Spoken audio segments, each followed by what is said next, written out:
God, he actually got damage from that fast.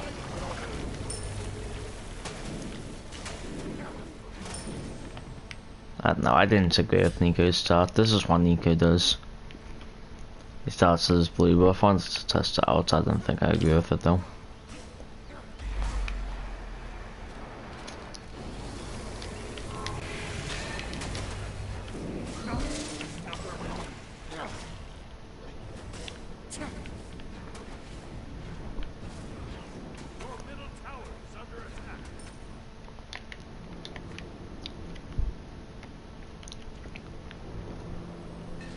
There's no buffs for me to go get, so let me just back.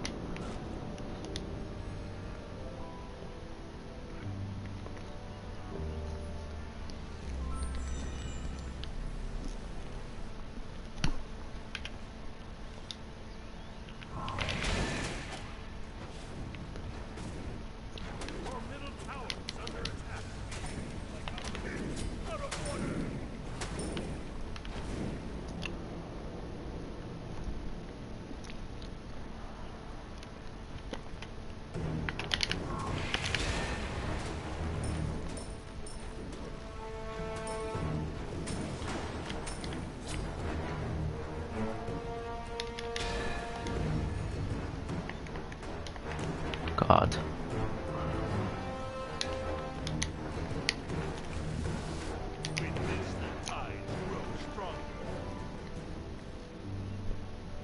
It's just a guy that plays Loki well. I knew to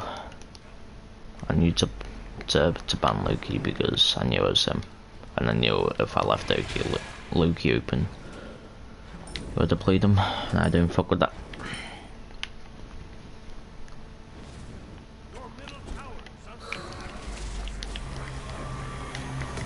Yep. Okay.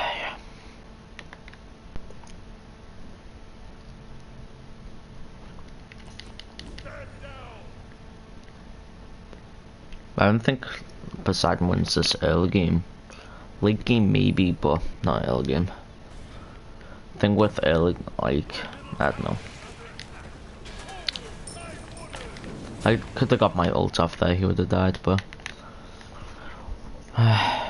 he got my beads there and still killed me. That's the bad news. I think I'll lose this game now. I'm really surprised if, yeah. He's gone with the cancer build.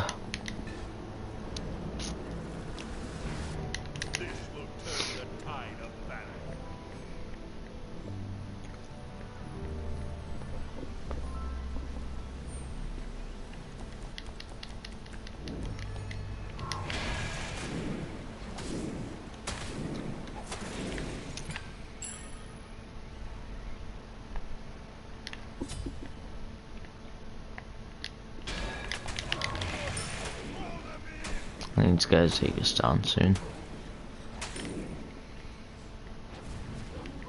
This all should be back up though. Yep.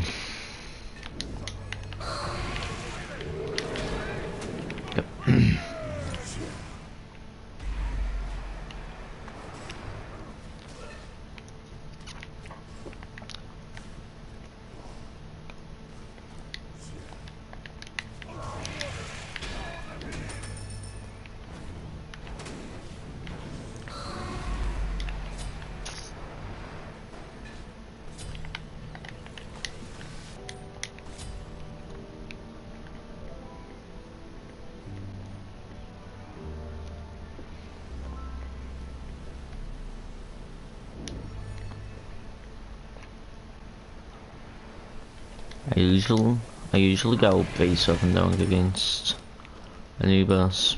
That way, if his combo doesn't kill you, you'll base up for a hell of a lot unless he has anti-heals. Can I get that please? Right? Nope. Okay, that was extremely buggy. I could still hear the effect of his square ability, but I couldn't.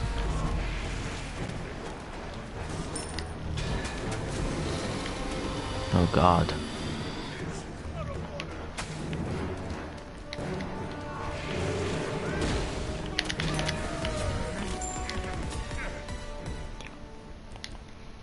Minions.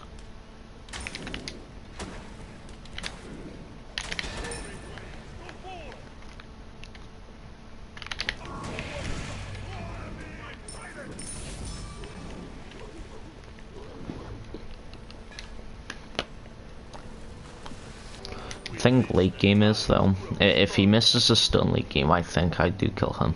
Like, if oh god, I'm so tired. But like, if he's pushed up and he misses a stun, I think I kill him.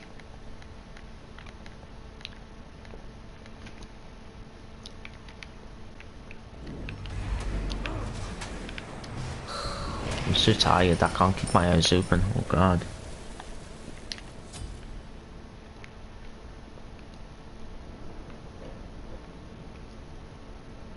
Really wish I could contest damage camp. I don't think I can though. Oh shit. I did not mean to beat, but he's maxing the square ability. That explains why his Plague of Locusts dealt 800 damage. But okay. It's Anubis though. Anubis is so good right now. With that, you don't need boots in Anubis, you really don't. Because he could go double defense, double lifesteal, 1 pen, and anti-heals and be good. He could honestly go triple defense with double lifesteal and pen and still be good. You don't need boots in Anubis, so it's unnecessary.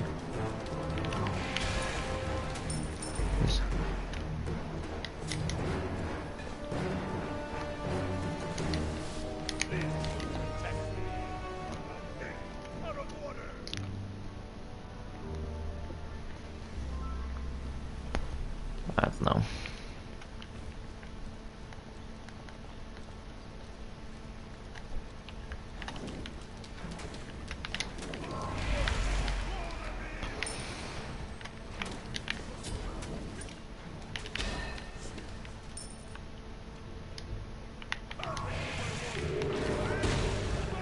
Oh, fuck off. That was on him.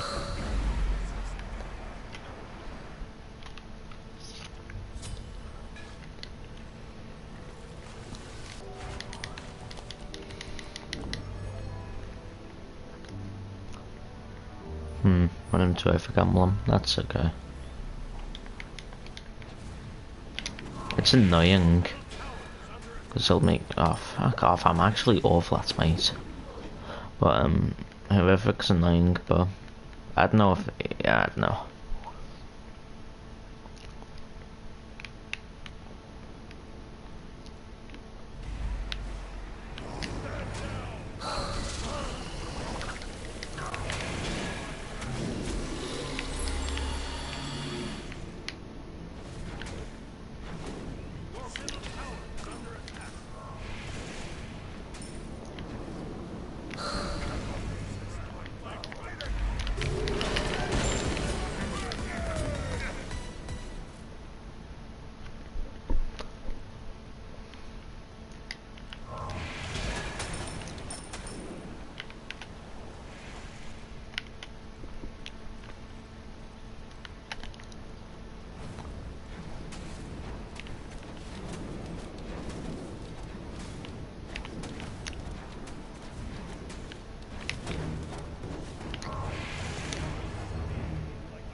Oh, this guy fuck off.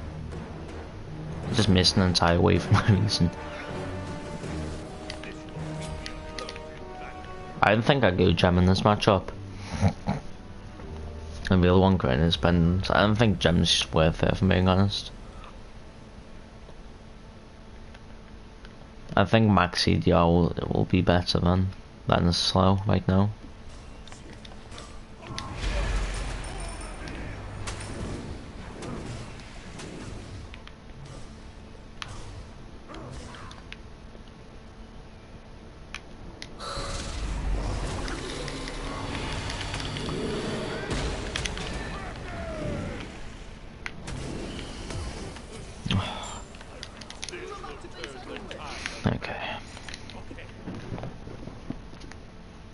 Okay.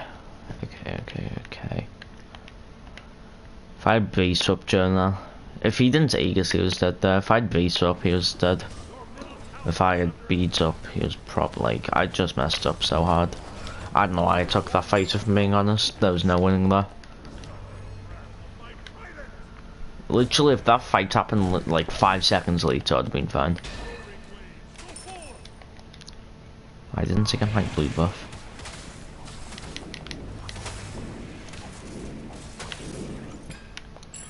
I should have killed him there. I'm actually a little bit salty about that, but... So I'll get for fighting without pen and anti-heals.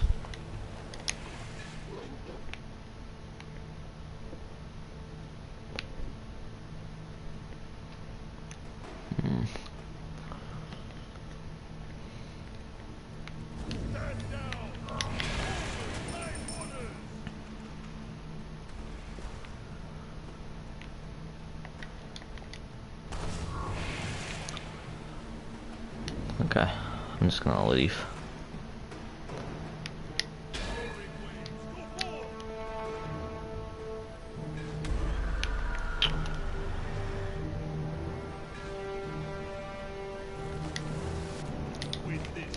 To be fair, I actually should have went Divine Run first, but... Aren't you up?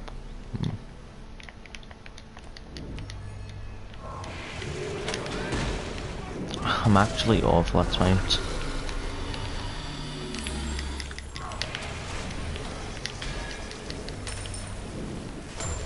What? Okay. What the fuck? How did he not take damage? I hit him with everything, and his health just didn't go down. That wasn't him healing, because that was not him life stealing. That was him not taking damage. What? His health literally did not go down. I'm actually confused. What the fuck happened to my kit? Right, now I've lost this game. I played this quite bad. If I hit the ult there, I think he was dead, but I really don't know.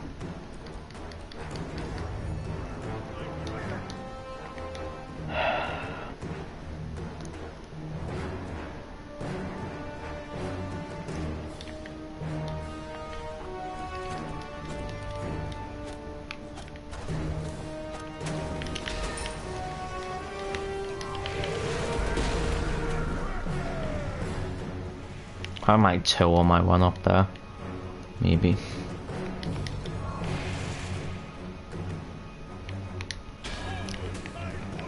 I'm dead. Oh god, I'm lucky. Yeah, I need to get out. I'm not winning this fight.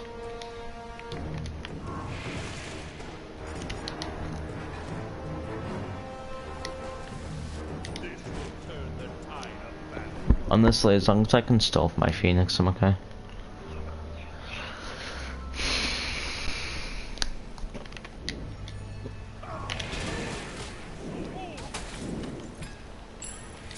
playing awful this game.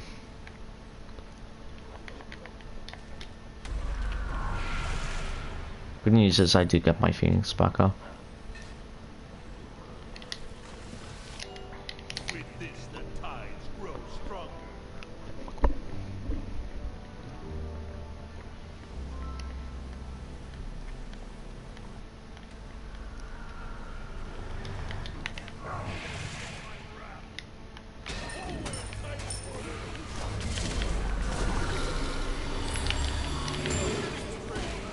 Okay. I'm dealing okay damage to him, he just one-shots me. Death gaze 1400. I don't know. Anubis is so good right now. Like, my Visa healed me, and then he instantly deleted me again. The good news is I did clear waves, so that's still once again not Phoenix. That's not, yeah, that's not Phoenix.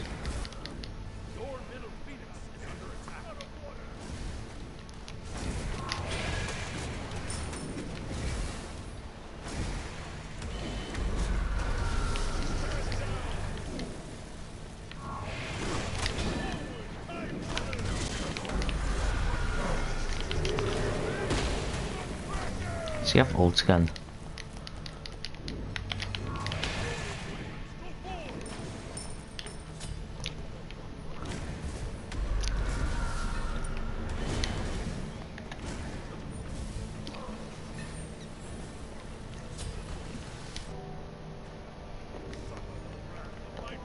I need to get this late game. He's probably, honestly, if I was him, I'd go defense or divine ruin. If he goes double defense, I don't see myself winning this game at all. I really want Kronos Pendant.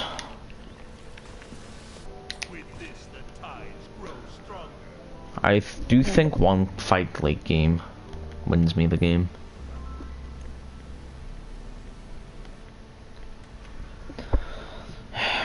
Okay, so now he's going divine ruin. I don't know. I don't think I can beat an Anubis.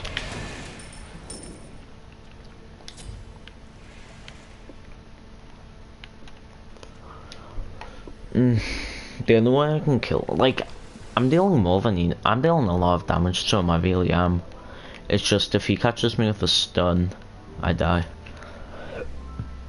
That's just Anubis for you, isn't it?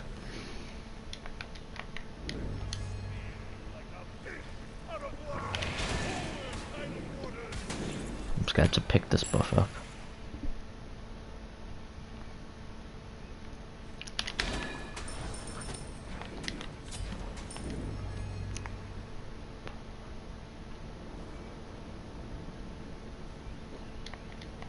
What? Okay. Did he ult to that?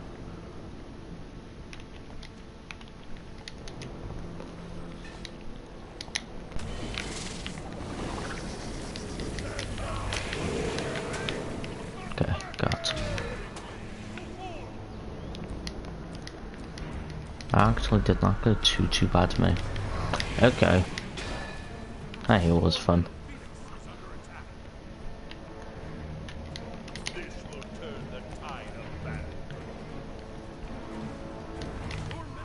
I lose game now. Because he can... What? Okay.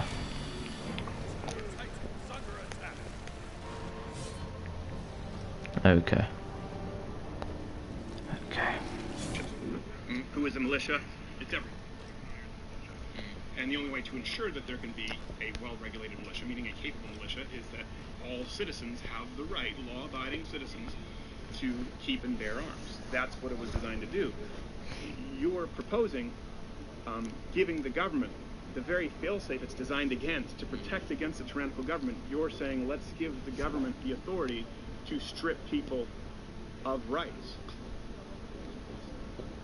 That's like a feedback loop of just a violation of human rights on a scale that I don't think you might know. You personally, do you think having the right to free speech is more important than having the right to a gun? No. I think they're both equally important. You think they're both equally important? Yeah. So you think, like, for the development of our country, it's essential to have guns and free speech, and you think they're on the same level in a scale? I think the right to own and keep firearms... So it's more of like a right thing? Yes. For you? Okay. Well, I mean, why is it just America that we have tens of thousands of deaths per year? It's not. I mean, it is on it. If you look at statistics. No, we're not even top 25. Oh, really? Yeah, we're not even top 25 when it comes to firearm deaths. We're not even we are the most armed populace, but we're not even the top country for mass shootings. Matter of fact, we're behind Norway and France, even though more people here have guns.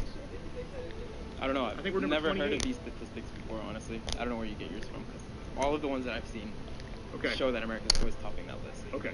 Well, let's say we're able to show you statistics afterward. Okay. Let's assume that those are correct. Okay.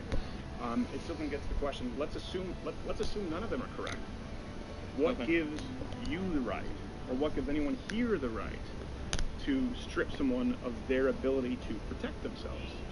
So why don't we dissect that a little? What are we protecting ourselves from? I know you mentioned it from internal and external threats. So what are those threats? Tyrannical government. Okay, we went. Yeah. Okay. And then, of course, the ability to protect yourself from anyone who wants to do you harm, from evil people who are willing to commit harm. I mean, I don't know why that should, have anything to do with being able to own an assault rifle or an automatic machine gun or anything like that. Okay, first off, a couple things there. What's an assault rifle? Like one of them with really large guns. Okay. Yeah, there's a lot to unpack there. No. Yeah, I know. I mean.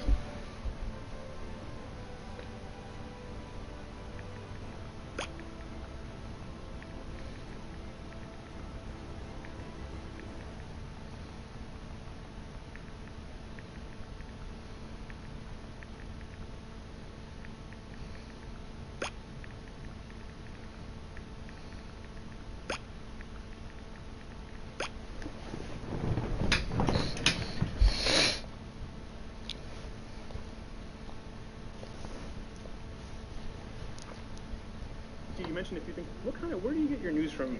Forgive me, or your sources? What do you usually read? CNN, CNN, Twitter. CNN, Twitter, and a lot of professors probably here. Probably. Right. Everything that you have said here, and I say this respectfully, is incorrect. About the Australia buyback, the statistics, the Second Amendment.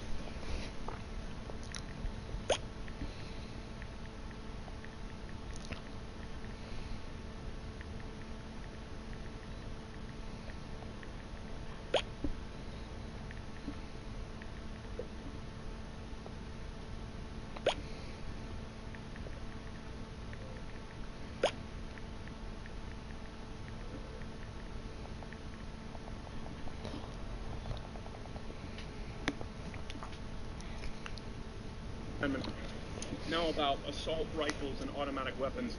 None of the shootings that you've discussed, that we've discussed here, involved automatic weapons. Certainly not Florida. These are not automatic weapons. Automatic weapons are already heavily regulated. They're basically all but unattainable for the average citizen. What did the Las Vegas guy use? Yeah, he used semi-automatic. Okay, weapons. so semi-automatic. I'm sorry, I didn't know, but...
You want to explain to you what the difference is? Because that's really important. Don't you think? Because you said, here's something, and I appreciate you sitting down.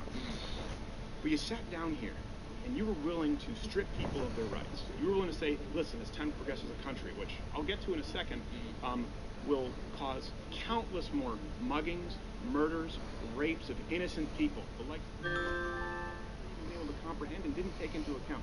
You were willing to remove the right of those innocent civilians to protect themselves based on completely faulty data and knowledge of things that simply aren't so. There's a huge difference between an automatic weapon, that's a machine gun, and a semi-automatic weapon. A semi-automatic weapon is every handgun. Pull the trigger once, it goes bang. That's a semi-automatic weapon. That's most hunting rifles. That's nearly all handguns that are used for self-defense. So my point is, if and I say this respectfully to a lot of people who sat down, so this is not an insult, but almost everything that you just said is incorrect as a premise. And you were using that, or going up based on that knowledge, to justify the stripping of... That is deeply concerning to me. So I obviously went to the extreme of just banning guns. What if we, improved our regulation, or improved our way of... So we've got enough. So you would say now, let's not ban guns. So yeah, with respect, because you got to please everyone. So let's just say we want to, just take another step. But do you think we're at a good state where we're at right now? Well, I don't want to. Let's just say, with what I just said, would you acknowledge now that just banning guns could have some real serious ramifications, and maybe you spoke a little too quickly on that. That might not be a good idea. Oh, I'm sorry, what? I said, would you agree with that? Maybe that's not a good idea to just ban guns. Sure. Okay. So what kind of regulations would you like to see, and why? Just making it probably more difficult for people such as the Las Vegas shooter, the Orlando shooter, and things like that to get access to guns that can and cause such, huge calamities to our country. How would you do it? What do you think? I'm asking you. You're supposed to change my mind. I mean, I'm just saying, we're not in a good place where we're at right now with regards to guns. Really Absolutely, yeah. And from what I've seen and what I've been convinced through that data is that America is not in a good place. I sent them on Hades. Twitter and professors is wrong. Okay, so I'm assuming you probably never purchased a firearm. No, I haven't. Okay. So if you purchase a firearm right now, they run a background check. Okay. Okay. If you're a criminal, if you're a felon, you can't get a gun. Okay. If you've committed violent misdemeanors, you can't get a gun. Okay. Domestic abuser, you can't get a gun. Legally declared mentally unfit, you can't get a gun. Get or own? These already exist if you go to purchase a firearm. Now again, all these Twitter memes and stats, don't believe them. I mean, don't mean anything. It's actual links to articles and whatnot. Very, very factually. It's not just articles. someone. I mean, I could show you what I've read literally just now. The point I'm making here is a lot of this would be very easily refuted by yourself if you'd ever purchased a firearm. You would know it's not. You would know it's not true because you've gone through the process. Everyone here who's ever purchased a firearm has gone through that process and knows that there are strict regulations. So we've gone from maybe banning all guns to how do we make it more difficult for people to purchase? Well, we can already do those things. So what else would you do for why you get guns? People that commit these crazy crimes. Banning all guns, how do we make it crimes? Why is that still happening? You're 19 times more likely to be knifed than ever shot. Well, I mean, I feel like you're 19. I'm just throwing fake statistic, but I feel like you're much more likely to survive getting stabbed than shot. But the point is, why do people go out and stab? I mean, this is crazy. Well, I mean, what do you mean about this country in your opinion, Stephen? Right, Stephen? Yes, sir. So, what do you think? A week ago, I don't believe that you human think it's rights just something we should overlook. Well, no, I think.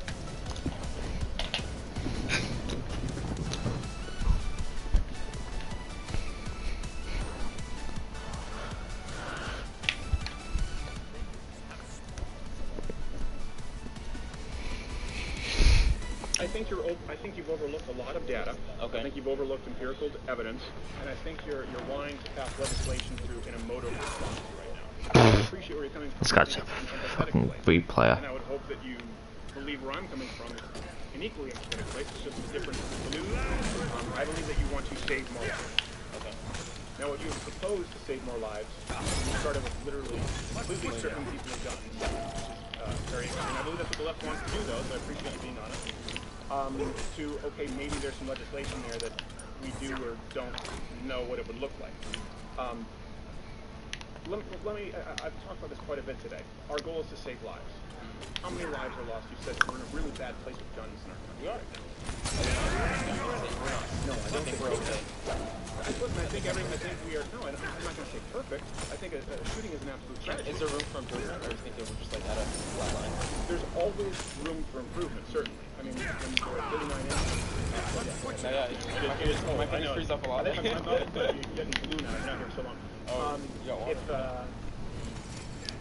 Is there room for improvement?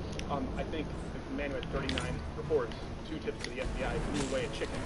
This is the guy you're talking about in Florida. Legally, you should not have been able to purchase firearms. Okay? But legally, you also can't go buy crack, right? People find ways around the law. Yeah. Okay? No matter what, that's inevitable. That's inevitable. Okay. That's inevitable. Now, as far as we're not in a good place in our country as it relates to firearms, that's not true. Overall, violent crime has been decreasing consistently over the last several decades. So, I don't believe that. What if I said I don't believe that? I'll say the statistics afterwards, but I mean, you can even if you like that. Really? Consistently decreasing. Okay. And the assault weapons ban, which was in place between 1994 and 2004, had no discernible effect at all on gun crime. Okay. How many? But let's look at something that hopefully we can just agree upon. Maybe I don't agree on your stats. I'll show them to you afterward, and hopefully we can find something. Let's find something that's absolutely. How many lives do you know are lost to firearms each year in the United States? I don't think thousands. Yeah. If you include suicide, it's 30-something thousand. If you don't, it's anywhere from 12 to 15. Yeah. That sounds about right? Yes. Okay. So that's let's take the highest total, 30,000. Okay. Okay, including suicide. They don't really think it's fair to, but let's do that. What if I were to tell you that 500,000 to, meaning a minimum, to over 3 million lives each year saved by defensive use of firearms in the United States? That's according to the National Safety Council and CDC. Exponentially more lives saved through law-abiding citizens who own and keep firearms protecting themselves than lost. Saved from like what? Like what's the criteria for that? Meaning lives saved, meaning active crime stopped from them using a firearm. And by the way, that doesn't necessarily include all the statistics. Of most of the time, if you own a firearm, you simply show that you brandished the firearm, and criminals will move along down the trail. But innocent lives being saved, this is according to the CDC, National Safety Council, through defensive use of firearms. A low end of 500,000. They said potentially to over 3 million. So if we're talking about we're not in a good place So you're saying in our like we'll country, save more lives with more guns. would you at least entertain the idea that perhaps a way to save more innocent lives from being lost is encouraging firearm education and responsible firearm ownership? Considering the discrepancy, it's exponentially more likely that an innocent life is saved in the United States by a firearm. So let's say there's that ratio of there is deaths prevented versus deaths caused by gun violence. Do you think that would decrease if there were more limitations on access to guns? No. How so? Well, there's no evidence to suggest that it would. I know, but I'm saying like just. I've got to base my opinion based on 2 things. First off, on the Second Amendment and the Constitution and how it's recognized. Okay. Okay. Because if you don't recognize that, then you don't have any rights, and I don't have any rights. Sounds to me like you enjoy some of the rights, but you don't necessarily do other rights. Then you have to base it on undeniable statistical, empirical data, and we have that. That's what forms my opinion, not how I feel or react based on a horrible tragedy. And no one here is saying that it isn't when that occurs. But you don't hear about those stories a lot. That makes sense. I mean, I don't honestly like at the end of the day. I feel like if you just look at it from a common sense perspective, because you have your statistics and apparently I have mine, and I mean, honest, like when you think about it, like. You just hit your camera. Okay. Oh, a tolerant dude. Very nice. I know. Real quick, I really respect what you're doing here. Thank you very much. I love appreciate that, despite our extremely, our extreme disagreement in certain things, I really respect that you're not even hiring your voice, and I really respect that a I would lot. shake your hand, but Is that fist bump? so Cold cold. bump? Let me hold your hand and get it warmed up. No, I really respect this. Thank you very much. No, and look, man, And I'm not offended by anything you said. So I really appreciate So here's the thing. it. And I like to If you wanted to offend me, that's fine. No, I want to learn, first of all. And I've shown you where my perspective is. Understand where I'm coming from. I understand where you're coming from, and I think you're an empathetic person who wants to save lives, right?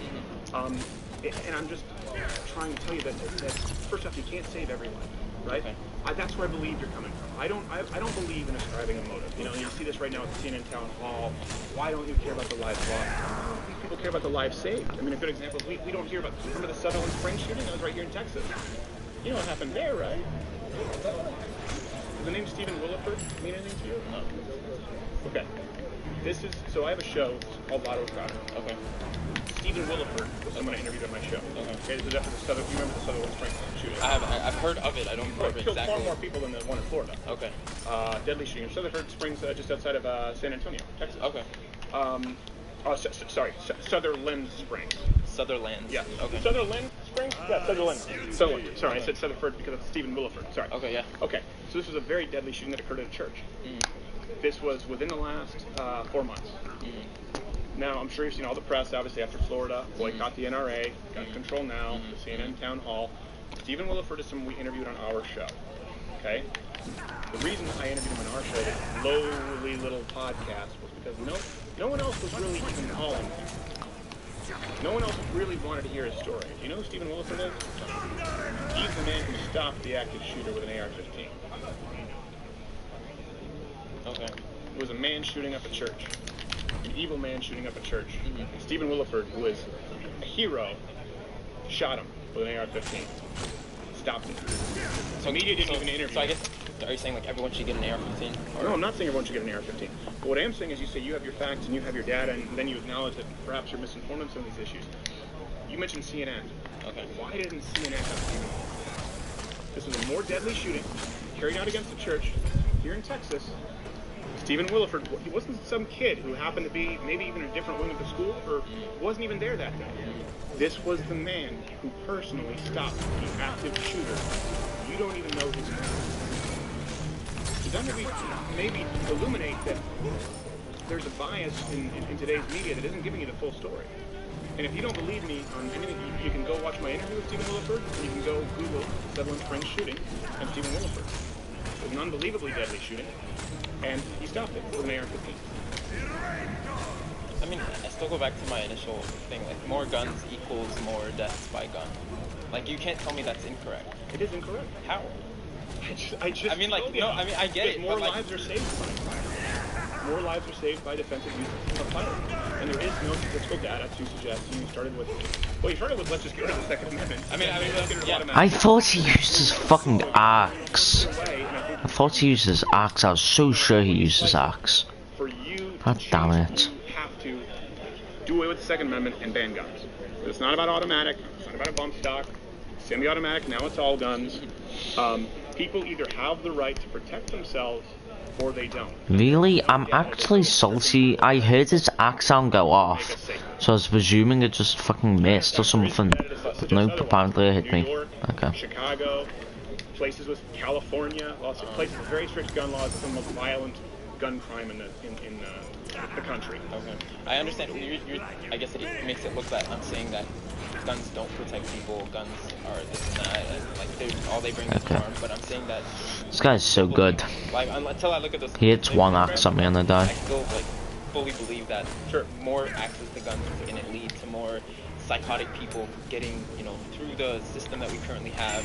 I mean, at least you would have to agree that we need some type of change with regards to regulation. You can't tell me we're fine and we're doing okay and like. I certainly would do away with some things. For example, I would do away with 30-day waiting periods for firearms. Oh yeah. I would do away with that. I would do away with people not being able to purchase suppressors for hunting. So I believe it'd be more safe if people can. Well, so you just think we shouldn't limit the type of audience that gets access to guns? No, we already do. I mean, you don't think we don't need any more of a limitation? Like, okay, so let me ask, what ways or what avenues can we take to ensure that things like Las Vegas won't happen again? You can never ensure that things like Las Vegas won't. Or at least that bad. All you can do, here's the thing, and we talked about this on the program not long ago. Human beings commit horrible acts of evil, okay? You can never stop them from doing that. You ban guns in Australia, violent crime is the same. In the UK, violent crime has gone up. People find a way. Look at, we're actually so I mean, there were shootings in France. Look at Nice. Look at what's happened. Look at the terrorist attacks. You can't stop it. Does UK have more gun deaths than we do? I'm pretty sure they don't. They have more violent crime. Now here's something else that's also important. Comparing violent crime statistics across the country is very difficult because they have different standards of violent crime. You look in the United States, places with restricted gun law have the worst. I can't believe I got that. Now, as far as I'm not so concerned. You can't win this fight. It's impossible. This guy's an idiot. Why is he doing this? Correlation between violent crime increasing and populism being stripped of the ability to protect themselves. You can look at states where people carry a firearm. Finally, it's a stun. Good for him, you know. They're less likely to be targeted, less likely to be attacked. They're often lower. Right there. He used to escape right. Oh no, he never. Somebody's not allowed to escape on me. You have some evil in you, so do I. People have evil in them, people have good in them. I believe all people have all of the above. So people will commit, people who get overrun with evil, they will commit acts of evil. It comes down to what's the best way to prevent that. Either you believe in disarming all good people and also doing away with the Constitution and the rights that afford us everything else, such as the ability to peaceably assemble, speak freely, or you believe that allowing good people to protect themselves is a solution. Okay. I don't know. I guess we'll agree to disagree to some extent. I'm glad you educated me a little bit on like the positive side of guns. But I still feel like the fact that there's 17, 18-year-old kids that got killed last year. I mean, I feel like terrible, that's terrible. But what about the millions? I mean, why don't you get the NRA to do something about that? What about the hundreds of thousands, millions of mothers who protect their children at home when dad's gone or someone breaks in, or the women who protect themselves from being raped? Right, you're talking about 500,000, over 3 million. So you can't just look at what you can't legislate emotionally. Do you feel less empathetic to that woman? Do you feel less empathetic to the child who was protected by a firearm? I don't think so. And just as I don't feel less empathetic to those who get lost. Yeah. So let me ask you this, before we go. If you were able to research these things, and if the facts that I presented bore out, you said, okay, that checks out, would that perhaps change or educate your opinion on firearms and Second Amendment a little differently? Not completely, probably, but to an extent. Okay. Possibly, yeah. All right. Let's there's actually, probably there's a whole lot. No, we don't need to do this right now. Okay, yeah. But, so... Okay, all right. Sorry, here. Okay, here. If you want to write this down here, let me do this. Or actually write down. If you write down these notes. Sorry, everyone. I'm actually giving just real. We'll continue. I'm giving him some notes on stats to research on his own because he's really open and hunger for knowledge, and I appreciate that. So I'll take some time with him. Google CDC lives saved guns. CDC, or you can Google how many guns saved per year. Yes. You can Google Australian buyback, actual effect, or Australian buyback, violent crime. So let me ask you, why are there articles that are suggesting that? Well, you know what? Exponentially. Does someone have my phone here? Let me show you something really quickly because this even happens with me. By the way, and I do this professionally, okay? And like I said, as someone who works in the media and you're someone who's on mainstream media for a long time, Fox News, CNN did it for a long time, it's not always very honest. I even get caught in the sense that mass shootings, I knew these numbers were wrong, okay? So this is something that's been going around, it's been retweeted by people at CNN. This has been retweeted and posted tens of thousands of times, right? Gun massacres fell during the assault weapons ban. Okay? But here's the thing. They're using gun massacres going, this doesn't make sense because I've looked at this number at least 50 times, I've used it, I've sourced it. what they did is they took 6+ deaths. The standard used is actually 4+. So what used for a Please tell me he's completely. Those were the standards that were originally set. So you have to look at the source. It comes from Louis Clarivas. Now, I can show you what it is from, and then I do have to let other people come in here. Yeah. But this is what is actually used. Government standards. Standards for mass shooting. As a matter of fact, looks like it went up. Now, here's the thing. I'm being fair. If you look at that, right? I don't think that the assault weapons ban necessarily increased gun crime because there's a statistical proof it was going up regardless, and now it's been going down a little bit. So I'm not going so far the other way and say, look, the assault weapons ban increased gun crime. I think it's a more balanced point of view. Yeah. But it certainly didn't decrease it. That's using the legal. The good news is I do get free I'm going to include 6+. bulk demon after that. That's what's been used to compare across different countries. Those are the studies that have been used. So often people will tweak that data to change the number. Little tricks like that occur all the time. That's the assault rifle ban that you're... Assault weapons ban. Assault weapons ban Yeah, act. it was 94 to 2004. And the definition of a massacre is 4+. It was 4+, yeah. Then why did 6+ decrease? Or is that just like a... Well, then you have to get into the... Again, you look at the numbers. How many more... the reason they included 4+. He can't fight me. He really can't fight me. This entire time he's been fighting me without one while I don't have pen. Are dishonest and tweak the data all the time, and so that's why I think it's important. I mean, there's a lot of it. Overall. I mean, it's not just that, like, you know... Yeah, but the undeniable fact is violent crime. You have to look at violent crime, not just gun crime. Overall violent crime, and you have to look at how many lives are saved. And then I would also recommend that you purchase a firearm, just even if you return it. Go through the process. I think you'll change your point of view even more. I think you'll realize it's significantly more difficult than you think. I know my opinion changed. I'm Canadian, dual citizen, raised in Montreal. When I first purchased a firearm, I was told it's easier than buying a pack of cigarettes. It's not true. So you can buy a firearm. Easy. It's pretty easy compared to it's not that easy. Other countries. It's not easy. Well, compared to other countries that don't allow you to own firearms. Trade, of course. But in Canada, we invented the mass shooting in Canada. We had 3 at school, just in my hometown of Montreal. All right, you have to let other people in. I appreciate you, man, taking the time.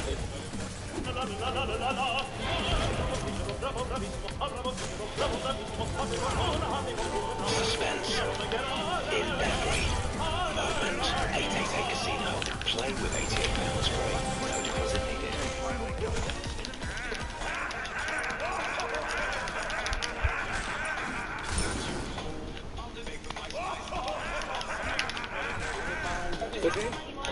Iman. Okay, nice to meet you, Iman. Do you mind if I while we're going? I haven't seen you for hours. Would you mind scooching in a little bit, just otherwise, I'm gonna throw on my shoulder. So, let me, is that a bird? It was pretty loud. Okay. Let me reassert my position just to make sure there's no miscommunication here. I am an avid supporter of the Second Amendment and firearm ownership. I come from a country where that's not a legally recognized right, like Canada. I am open to new ideas and having my mind changed. Okay.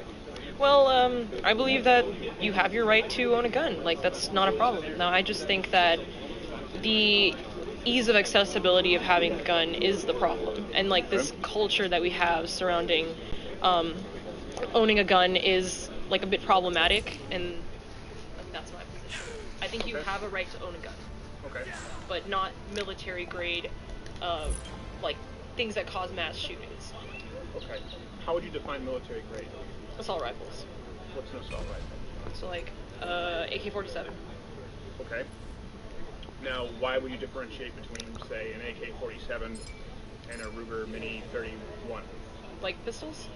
No, it's a common hunting rifle. Right. I'm not sure what you're asking.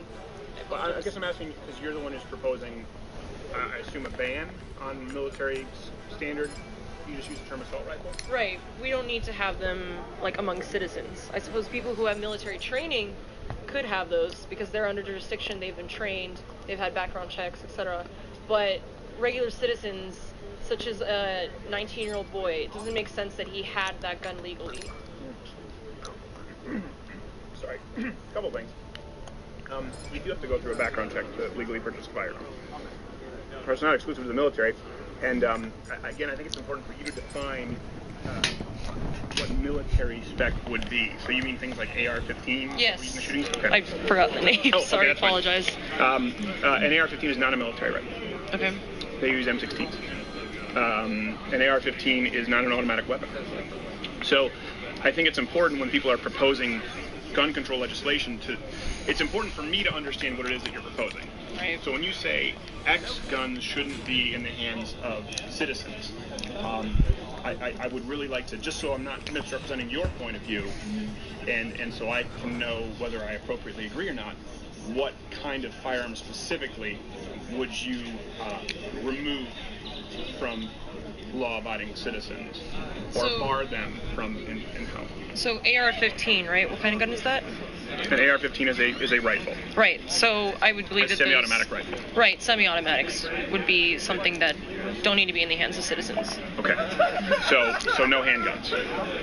I mean, the thing is that like handguns and pistols have different like caliber compared to semi-automatics or automatic guns and semi-automatics. The thing that kid used, like, it was much more of a severe type than, say, just a handgun.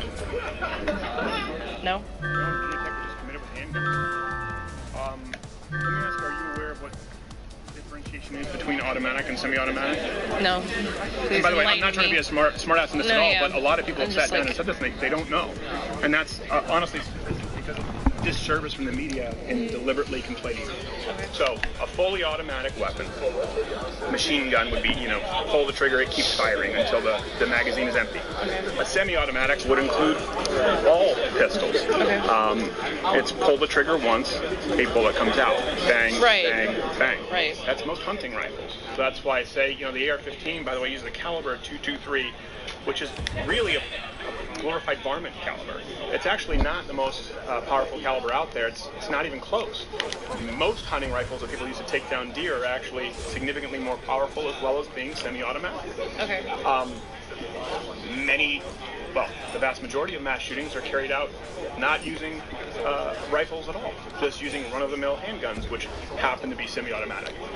So, does any of that, I guess, change your point of view? Because you were under the presumption that these were military-style rifles and semi-automatics, knowing that you would effectively be removing... The only way you could do it is saying, okay, a ban on all firearms. Or what about a ban on certain firearms, rather than all? Okay, well, that comes back to how do you determine which firearms. Let me do this, I guess, first, because then we can get into... It seems to me that, like you said, you don't know a whole lot about firearms. I'm not an expert, necessarily, by any means. I was raised in Canada. How much of an expert can I be on firearms? But I've learned quite a bit in becoming a responsible firearm owner. What do you believe the Second Amendment is? I think it's the right to defend ourselves. Okay. Right? Self-defense. In the case of, in the case of a need of self-defense, right? But mass shootings, those aren't self-defense. Well, no, but that's a crime, right? Mass shooting. Right. I'm saying, but before we get into that's a crime, and we both agree. Listen, none of us, no one here is advocating for mass shootings. I want to make sure we agree on that, and I appreciate you sitting down and keeping it civil. We've had people come by and scream and knock the camera, so I want to make sure you understand I am very anti-mass shooting or criminal behavior. Yeah. Thank you. Mm-hmm. But you said the Second Amendment is for defense. I think we need to fundamentally find out where we agree first before we determine where we disagree. Okay. So the Second Amendment you believe is for defense, but how so? Defense against what? Attackers. I believe I was talking to some people out there, and they said that, like, in case the government goes against you, you can use guns as a self-defense as well. And was that the first time you'd heard that concept? Mm-hmm. So you'd never heard before about the Second Amendment being a safeguard against a tyrannical government? Yeah. Okay. That's why it was written. Right. That's the whole purpose for it. So with that context, you have to understand at that point they were basically ensuring, just like the First Amendment, your freedom of speech. Remember, you can run off right now and say, I hate him, he was mean, he's terrible, and you have the right to say it. I would prefer that you didn't, but the Constitution says you have that right. The Constitution also ensured that the citizens had the right to arm themselves. By the way, the same kind of armaments that the military had at that point. That's what it was for. It was for protection against both internal and external threats. Government, and of course to protect your farm, your family, your property. That's why it exists. So that's what the Second Amendment ensures. Okay. I guess since that was the first time you'd heard that, but can we, I guess, agree on that as a starting off point? I suppose. I think my only issue with it is that there's like a very like it's a culture. Like, defense of guns and having guns is a very American culture. Like, why isn't this a problem in, say, Australia, where they had enacted a a ban on assault rifles, I believe, and then they administered a buyback program where over 650,000 guns were bought back, and their homicide rates and suicide rates by gun violence dropped significantly. A couple of things I'd like to unpack there. Two things. Why do we have this culture in the United States? Right. Now, I'll acknowledge, for example, where I'm from in Canada, it's different than the United States. So why is there a gun culture in the United States? Because you have other societies who kneeled for royalty, who didn't fight off a tyrannical government. We left, and in order to make sure that you're free to practice your religion, in order to make sure that you're free to speak. By the way, that's also not a right in Australia or Canada. Freedom of speech doesn't exist anywhere else outside of the United States. Not to its full capacity. A lot of people don't realize that. They go hand in hand. We were the country who fled the world's greatest superpower one century, only to become the world's greatest superpower the next century. That's never happened to that degree. And that's because we were a country founded on the idea of private citizens being able to own firearms. We fought off a tyrannical government. We didn't submit to them. So that will change the culture, just as you see a different culture in Japan versus Germany, right? There are cultural differences. When you're a culture born through violence, and I would say virtuous violence, I would say it certainly was virtuous violence to fight a war to end slavery. When we agree, you can commit acts of violence that are morally virtuous, and you can commit acts of peace that are morally reprehensible. You can peacefully sign a warrant for millions of people to die, and that has happened. So that is why there's a fundamental mistrust of government. We fought off the government. I'm so bad. That we would be able to do that in the future. Damn because it. George Washington, actually George Mason said, who is the militia? It's in the Second Amendment. He said, why, it's the whole people. George Washington fought off militias. You know, there are all kinds of warring militias when this country was founded. The easiest thing he could have done would have been, all right, ban guns, no more militias. George Washington didn't. You know why? Because he said, I need them to keep us in check. Our founding fathers understood, since they had just fled and fought off tyranny, that it can happen within one generation. It can happen within less than a decade. So that's why it's ingrained into our culture. It's a different culture. You may not agree with it, but that's why the Second Amendment exists. Does that answer maybe your question as to why it's culturally different? Right, but I believe maybe the culture was different back then, like the context is different now. Okay, well, let's get to that, because I wanted to get to your second issue. You mentioned Australia. So you mentioned a buyback. Buyback program. It was a mandatory buyback. Yeah, so it's a gun ban. It's interesting to me that then you said, well, and then gun suicides and gun crime went down. Or guns gun-related suicides and gun-related homicides. Okay. But they didn't completely ban guns, because they did, I think if I'm not mistaken, they did enact a new permit system. Right, but it's a mandatory buyback. Right. You could say it's like if I put a ban on all epauletted black coats right now, and it's a mandatory buyback where you have to turn that in, or I'm going to send government men with guns, by the way, ironically, to your house to take your jacket. That's a ban, right? Right. So you don't have a choice in the matter. Then you can say afterward, well, we're going to make you get this tax stamp, and we're going to make you go through this process, and you can get your pretty black jacket back. You wouldn't say, oh, okay, that's a real respect for my rights there, Mr. Government. I appreciate it. It's pretty rough. So it was a mandatory buyback. Then you mentioned that there was a decrease in gun homicides and suicides. First off, there's conflicting data there that it didn't affect gun crime at all. That, yeah. But there's certainly no conflicting data that it did not affect violent crime. So the question becomes, if someone kills himself with a gun or if someone kills himself with a knife, you're 19 times, for example, more likely to be knifed. My concern is with violent crime, not necessarily a gun. And it shows you that it doesn't matter what you do with guns, violent crime remains unchanged. Right. Now, what does change, for example, in the United States, is that there are far more defensive uses of firearms that save far more lives than they take. So the question becomes, I think, because you're empathetic, you're kind of, I don't say this, I don't want to be arrogant, I think you're learning some historical context for the Second Amendment, hopefully. And I would encourage you to go read it. Don't take my word for it. Yeah, no, seriously. Like LeVar Burton. Don't take my word for it. Don't you hate it when he does that and reading Rainbow and then some 6-year-old that's like, oh, I'm supposed to take a 6-year-old's recommendation? Yeah. So don't take my word for it. So then now it comes back to the issue. If it didn't necessarily work, understanding why we have the Second Amendment now, are you still comfortable with stripping people of their rights to protect themselves?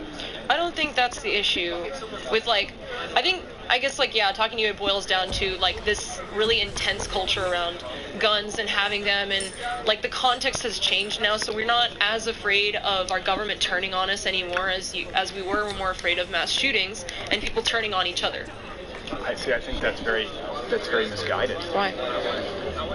You're more afraid of a mass shooting than government overreach? Yes, I suppose so. You mean by government overreach as in government takes over? Infringing upon your rights. Yeah, tyrannical government. Sorry, I didn't know.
Okay. Okay.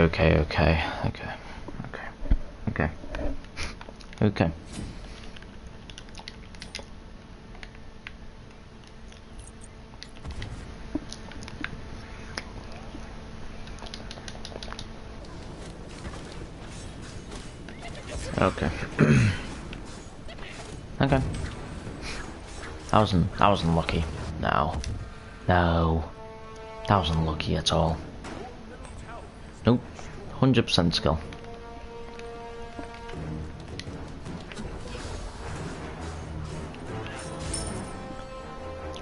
Oh, it's 110% skill. Even though, you know, he was on 1 health, but yep.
No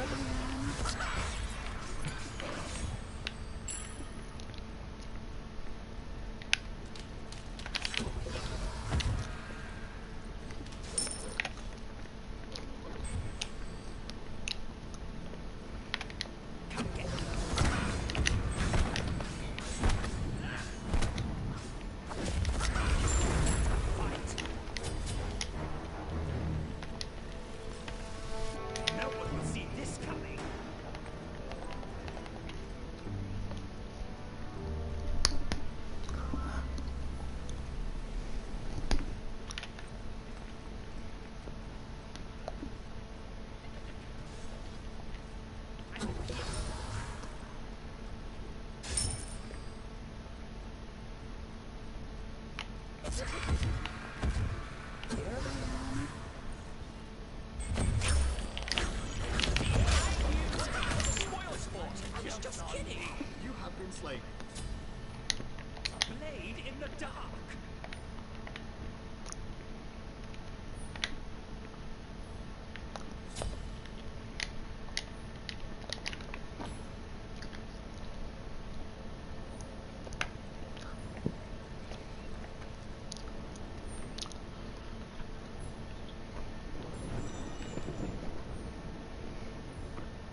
Oh god.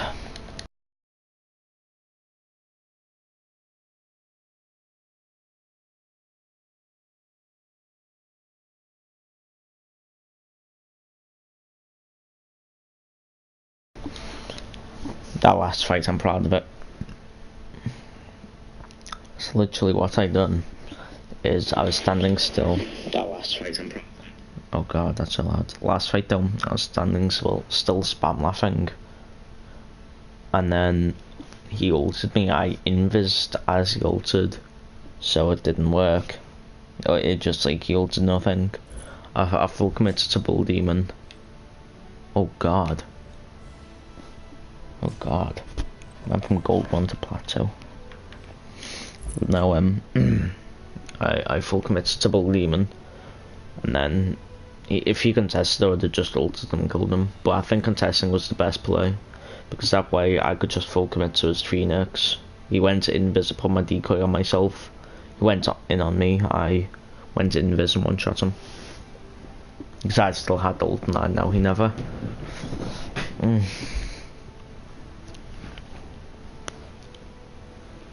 Shit on kid.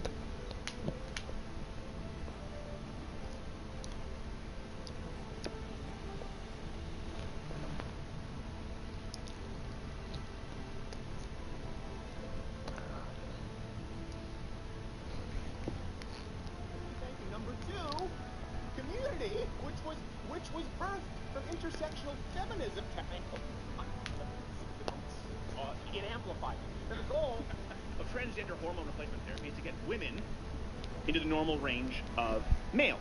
Okay, so this actually comes to us from, is this from, where's this from, Sen? Boston University. Boston University, okay. A practical target for hormone therapy for transgender men, female to male. That's where you see FTM, in case you see a lot of, to increase testosterone levels. So the normal male physiological, they're trying to get it to that 600 range, okay? 300 to 1,000. So, normal male range, 670. You're trying to get a woman to 670. And you're allowing them to compete against other women. Mid-range for females without hormone replacement therapy is around 42. 42 nanograms per deciliter. This means that a female to male transgender could have roughly a 7 to 23 times the testosterone advantage of a normal woman. Take the most steroided out freak it could possibly imagine out in a thong on the Mr. Olympia stage. He does not even enjoy a fraction of the hormonal advantage over his male counterparts that a male enjoys over a female, period, let alone a female in hormone replacement therapy. And it's more important because here's the thing, even once you stop the hormones, if you've had these during your developing stages, it stays with you. Again, your bones, your muscles, how they develop, you start to lose it, you start to atrophy. But think, these people, male to female, they've developed as a man their entire life. Wow. With 20 plus times the amount of hormones that a woman would have. And then all of a sudden they say, you know what, Your Honor, I would like to be I think I'm a woman now. And I'd like to be free to beat up women. Hey, champ. And they say, okay. We don't want to judge. This is not the first time this has happened. People say this is not an extreme example. We talked about Fallon Fox, a man beating up a woman. Let's roll this clip. Not Cage Air, as you can see very much. It's not hyperly technical. It looks like what you would expect a domestic dispute would look like. It looks like a man beating up a woman. Just picking it up and just smash. Male to female transgender weightlifter won gold. That's one. Then you had a male to female transgender won their second sprinting title recently, and of course you had a cyclist who won the was it Tour de Arizona, Tour de Tucson. Tour de Tucson. On the flip side, there are there are a few examples of female to males continuing to compete in women's teams and divisions. This happened in Texas because they don't allow you to transition. So Kylie Allen's female to male. For a long time. There aren't many examples of that. Okay, but it does happen. So you have male to female, they compete in female sports, and then female to male, still compete in female sports, because when females go to male sports, they don't do so well, so you don't hear about it a whole lot. Take, for example, the famous female...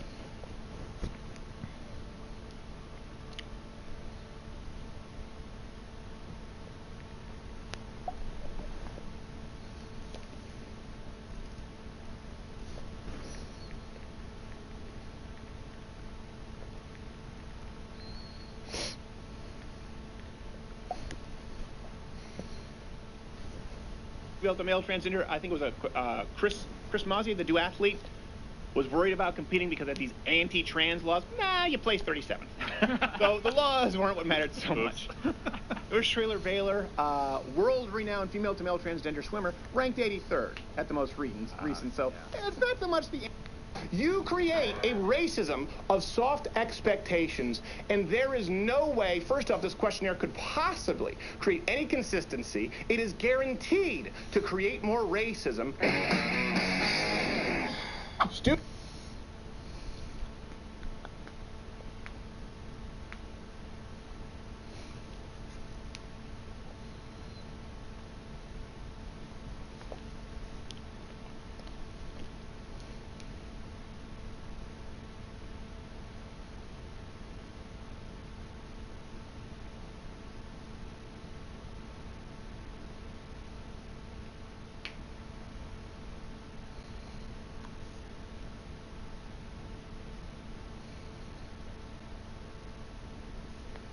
You do think an exorcism is the answer here? Not necessarily, no. I think that this is one avenue we need to look at. It's been happening since he was 2.5 years old. How much do you know about alternative explanations? Have you done a deep dive on the autism spectrum to find out what... I have done some research on it. I wouldn't Asperger's? say, yes, sir. Oppositional defiant disorder? Yes, I mean, do you sir. know... ODD. Do you know the genesis of these? I'm saying these would certainly be on my short list of considerations before I would consider that he was demonically possessed, and then I would... Hey, guys,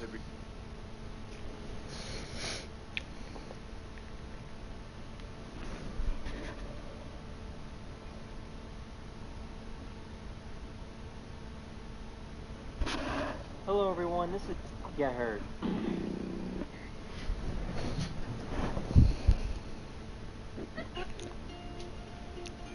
All I needed until right now.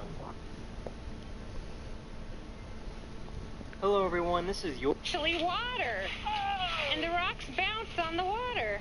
This is called pumice, and these low-density rocks are created by volcanoes. When enough of these rocks gather together in water, they make waves of floating stones.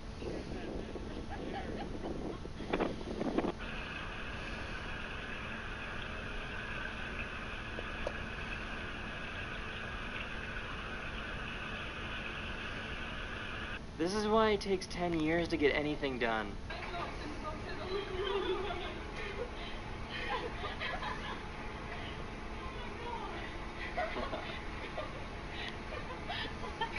These two guys started arguing in traffic, and one guy ended up being a massive loser.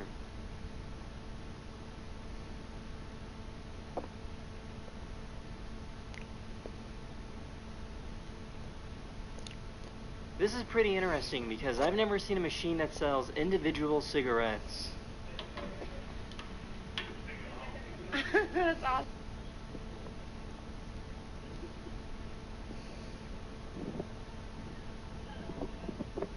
This is called ski ballet, which was an Olympic sport back in the 80s and the 90s where you'd be judged on your ability to dance on skis.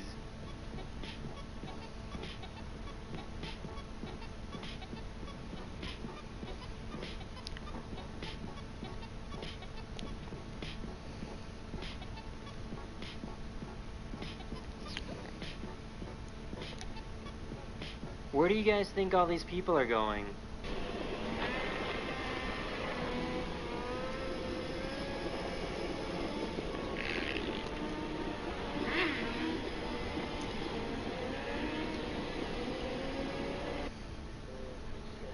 Yeah, no kidding.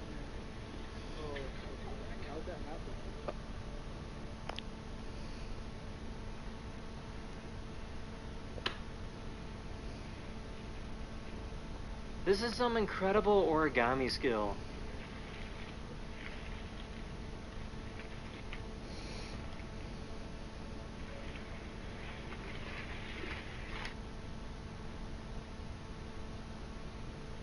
That's the end of this video. Hopefully you have a wonderful day and a wonderful life. And I'll see you guys again very, very soon. Later. Hello everyone, this is your Daily Dose of Internet. Whoa!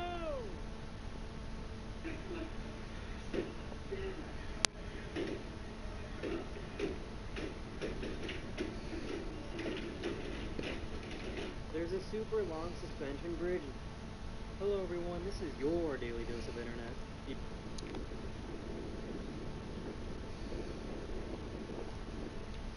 Hello everyone, this is your...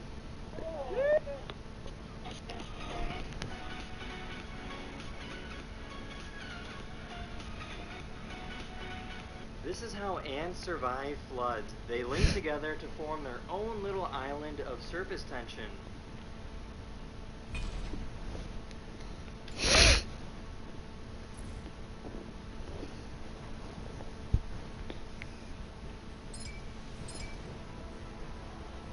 These men were transporting a whole bunch of pigeons, but they were stuck in a traffic accident, so that meant they had to release the pigeons.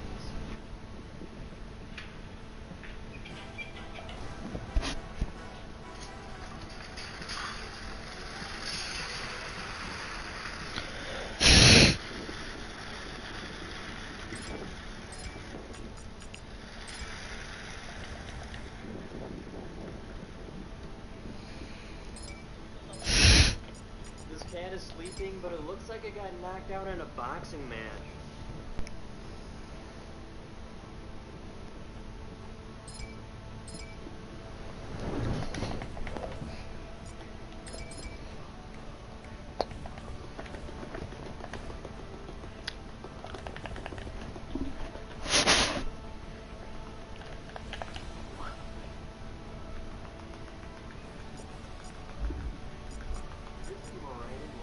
Located in Canada.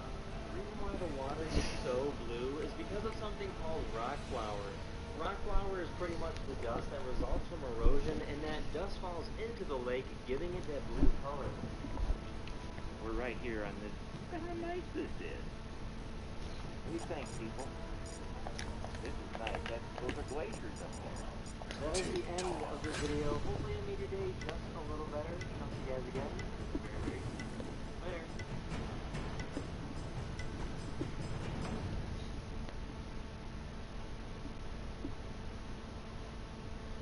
Hello everyone, this is your daily dose of internet. This is the deepest pool in the world. It is called the Y40 because it is 40 meters deep and it is located in Italy. Some people like to try to swim all the way to the bottom and back up while holding their breath.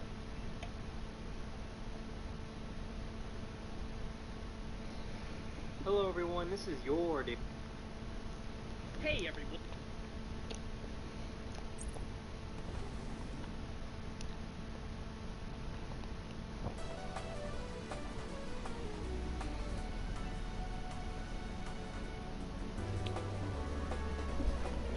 Hello everyone, this is your daily dose of internet. There's a hotel where you can hang out with giraffes all day long.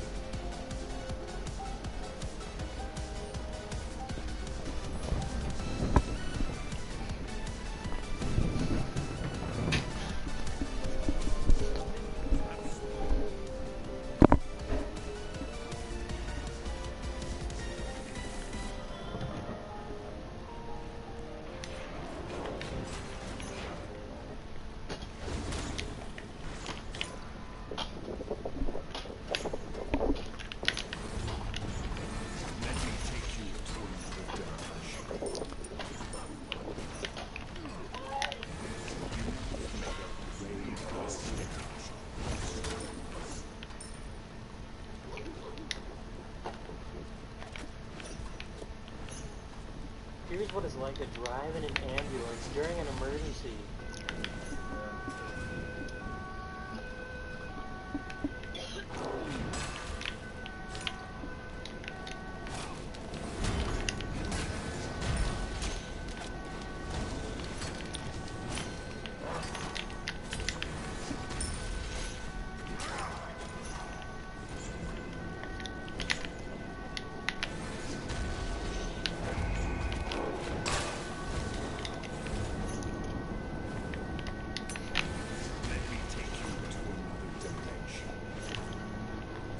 I don't know what this is, but I found this YouTube video from 2008, so that means you gotta watch it too.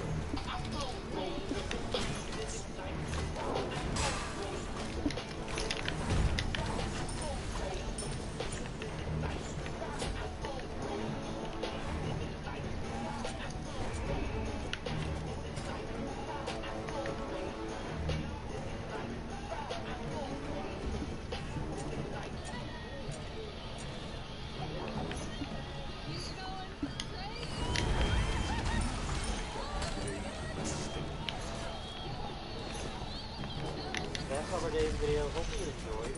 I'll see you guys again very soon. Later. Hello everyone, this is your daily dose of internet. This fish loves to be thrown around.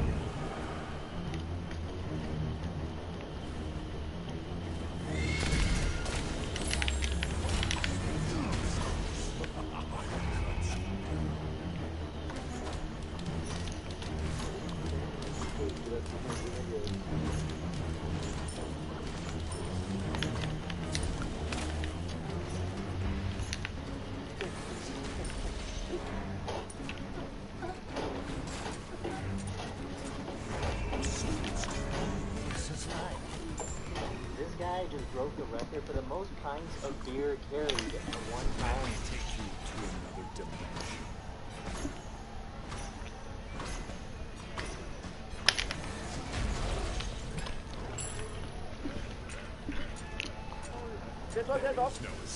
Hello everyone, this is your daily dose of internet. This shark is a little upset he can't eat these divers, so he takes a massive dump on them instead.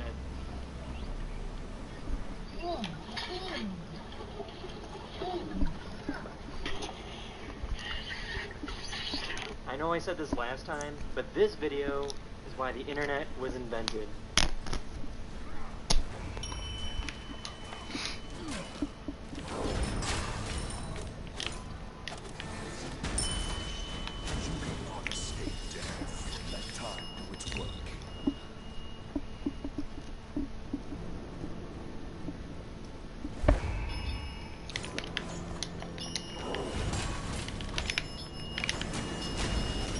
Giant building in Dubai caught on fire.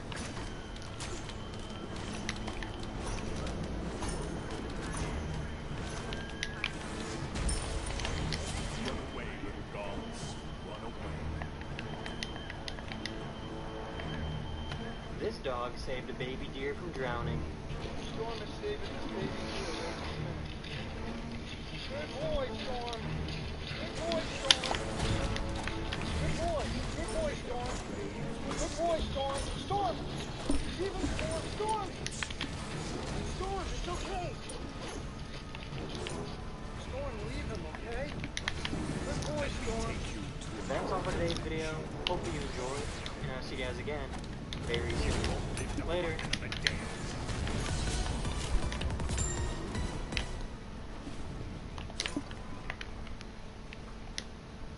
Hello everyone, this is your daily dose of internet. This pig was rescued and gets to see sunlight for the first time ever.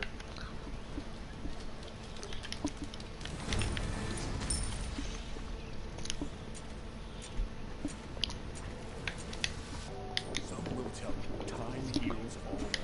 I can tell you they are wrong. You ever have one of those days?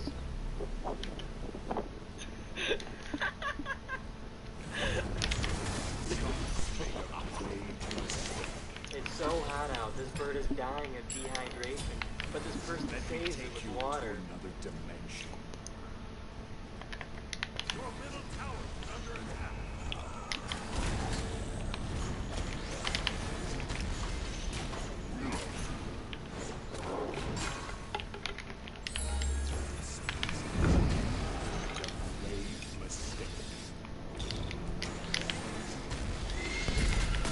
Time has an end. You have been slain. Try and stop me.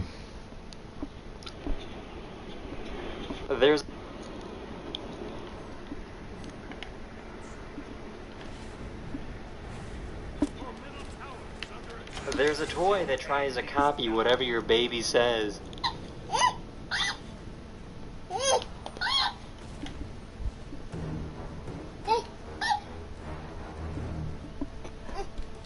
Sometimes it's really cute like that, but other times it ends up like this.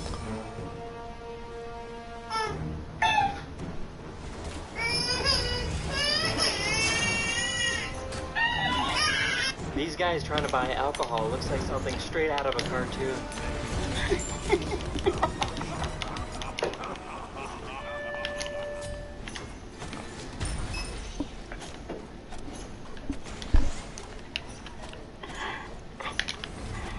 That's all for today's video. Hopefully you enjoyed, and I'll see you guys again very soon. Later.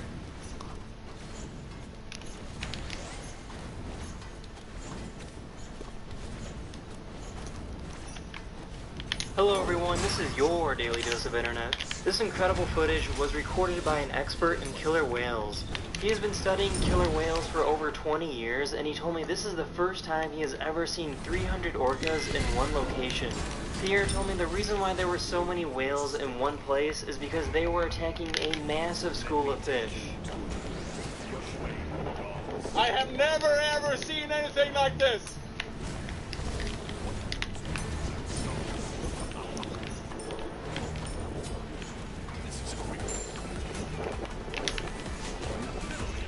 Oh my God!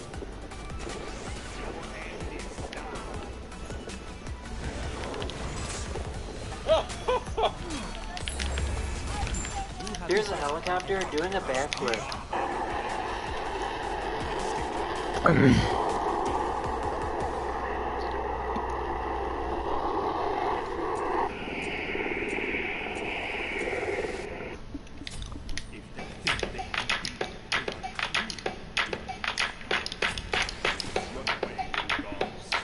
least you're out in the world.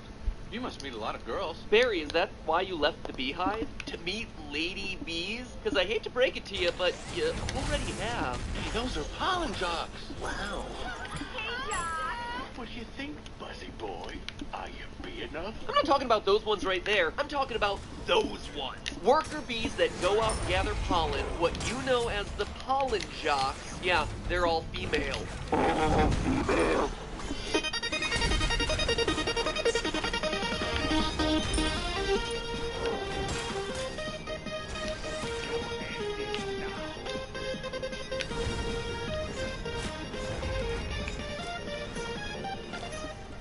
Hello, Internet! Welcome to Film Theory, the show that's about to give BuzzFeed a run for its money. Hey, it all makes sense to me now. After staring at this stupid movie for way too long, something just clicked as I'm writing the script. You notice everyone's haircut in this movie? The women all have beehive hairstyles. Obvious joke is obvious, but the guys, they all have buzz cuts. Buzz cuts. And here y'all think that my jokes are bad? This is a real movie that ran in real movie theaters. Ladies and gentlemen, this is content. I'm sure by now you're all familiar with memes coming out of the Bee Movie, but in case you've never actually stopped to watch the movie, or you did watch it to need a refresher because the plot wasn't exactly the most memorable thing about it, well then, here's what you need to know. Barry B. Benson is a honeybee who travels outside the hive, falls in love with a human woman named Vanessa, and eventually uncovers the shock's conspiracy. The bees are being enslaved by humans to produce honey. What? Bees don't know about this. This is stealing. A lot of stealing. So Barry decides to sue the entire honey industry and wins. As you can imagine, this has some unintended consequences. Now, humans are no longer eating honey. The pollen jocks that harvest nectar for the hive no longer have to work. And that causes the world's plants to start wilting. So it's up to Barry and human girlfriends. And they make out to find the last remaining flowers in America and pollinate plant life on Earth before it's too late. Oh, and a bunch of bees team up to save a commercial jet liner from crashing. Oh yeah, there's also that moment where Vanessa dies in a gruesome parasailing accident. So many things are wrong about this film. The fact that bees and humans can apparently talk to each other, yet Barry's the first bee ever to try striking up a conversation with anyone. You like jazz? The fact that Barry has a romantic rival, and that romantic rival is a human. But besides that, the fact that Ken, his romantic rival, has a bee allergy that the movie just treats like a joke, even though bee allergies are very real and very serious medical problems. I mean, seriously, you think that people are spending hundreds of dollars on EpiPens just for the lulz? And yet Ken is the one who's treated like the villain, because he doesn't want to be in a room with a bee who could potentially kill him. And all of this wrapped in a movie about a love affair between an insect and a human. Nay, Jerry Seinfeld and a human. Or perhaps worst of all is the message of the film, that bees are a vital part of the ecosystem, and without them, plant life as we know it would be wiped out. Because this simply isn't true. In fact, it's the complete opposite. And the environment as a whole would be better off if Barry B. Benson and his brash buddies would just buzz off permanently. And yeah, I know we're all trained to love bees at this point, but get ready, because today I'm going to prove how everyone, especially the bees,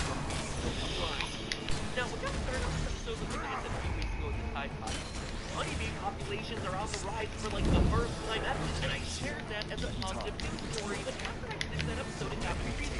We hear all the time that honeybee populations are on the decline, and that this is a terrible thing for the ecosystem.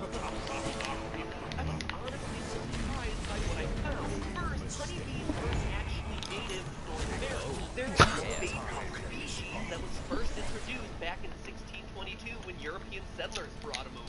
The Native Americans even called them the white man's fly. Let's be clear, they weren't brought over for their ability to pollinate plants, but rather for their honey. The honeybees we see in the U.S., like Barry B. Benson, all just started as agricultural animals, like cows. Probably more accurately, like chickens. Chickens are used to produce eggs.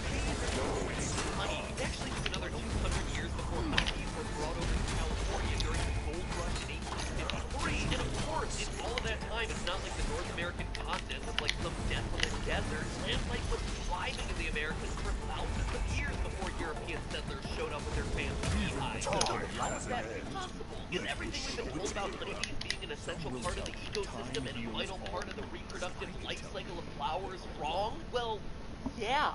And no, but yeah. You see, pollinators are absolutely vital. 75% of all crops require pollination. However, the idea that honeybees are a critical part of that process in the U.S. is a complete and utter myth. First, these black and yellow striped honeybees aren't the only type of bee out there. There are more than 20,000 species of bee. Yeah, 20,000. The black and yellow stripy kind, known formerly as the Apis mellifera, less formerly as the western honeybee, is just one of them. For example, take Agapostemon, a genus of bee that sounds more like a rejected Digimon than an insect critical for sustained plant life on Earth. Agapostemon, Digimon, Big 2!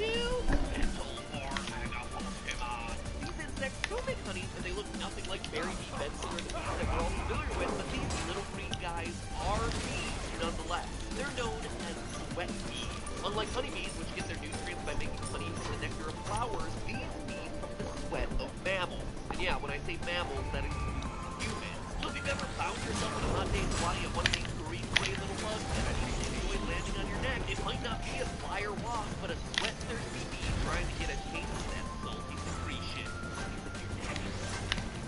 Do you ever start to feel like you've been lied to your whole life about bees? Well, you kind of have been. Let's just rip that band-aid off entirely right now. Bees aren't just yellow and black. Only a very few species actually make honey. Most don't do that work dance that we've been taught that they do. For most bees, singing does not mean death if they even sing at all. And the 20,000 species of bees aren't the only pollinators out there. Pollen wasps, ants, butterflies, moths, even some species of beetle can get the job done too. Sorry, I'm tri-county bee Barry Benson is saying it is to sue the human race for stealing our honey. So if the world's honey economy were thrown into turmoil by a lawsuit set in motion by a talking honeybee who somehow figured out how to work the American legal system, no problem. There'd actually be plenty of other non-dancing, equally hard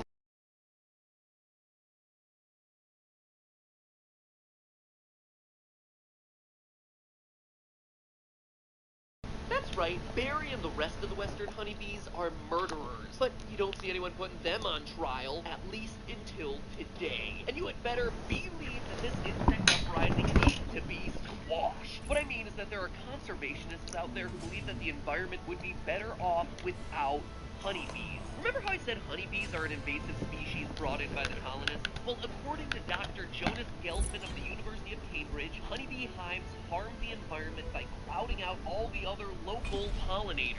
Quote, there's increasing evidence that unnaturally high densities of honeybees associated with beekeeping can exacerbate declines in wild pollinators. Besides competing with wild species for resources, honeybees are linked to the spread of diseases to wild pollinators via shared flowers, an effect that's likely amplified by trade with and movement of honeybees, end quote. And this isn't just some random guy ranting on his blog on the internet. This was published in Nature. Nature, the scientifically reputable magazine, not, nature, as in published in the woods. It's not like this guy was pulling a primitive technology and hewing his article into the side of a tree. This shall be my legacy! Anyway, his conclusions aren't all that surprising. Anytime you introduce a new species to an environment, more often than not, it's going to have negative consequences on the local species, because the invader doesn't have any natural predators, and may be better suited to survive the new climate. I actually go much more in-depth in this episode covering the invasive species of the Pokemon verse over on Game Theory, so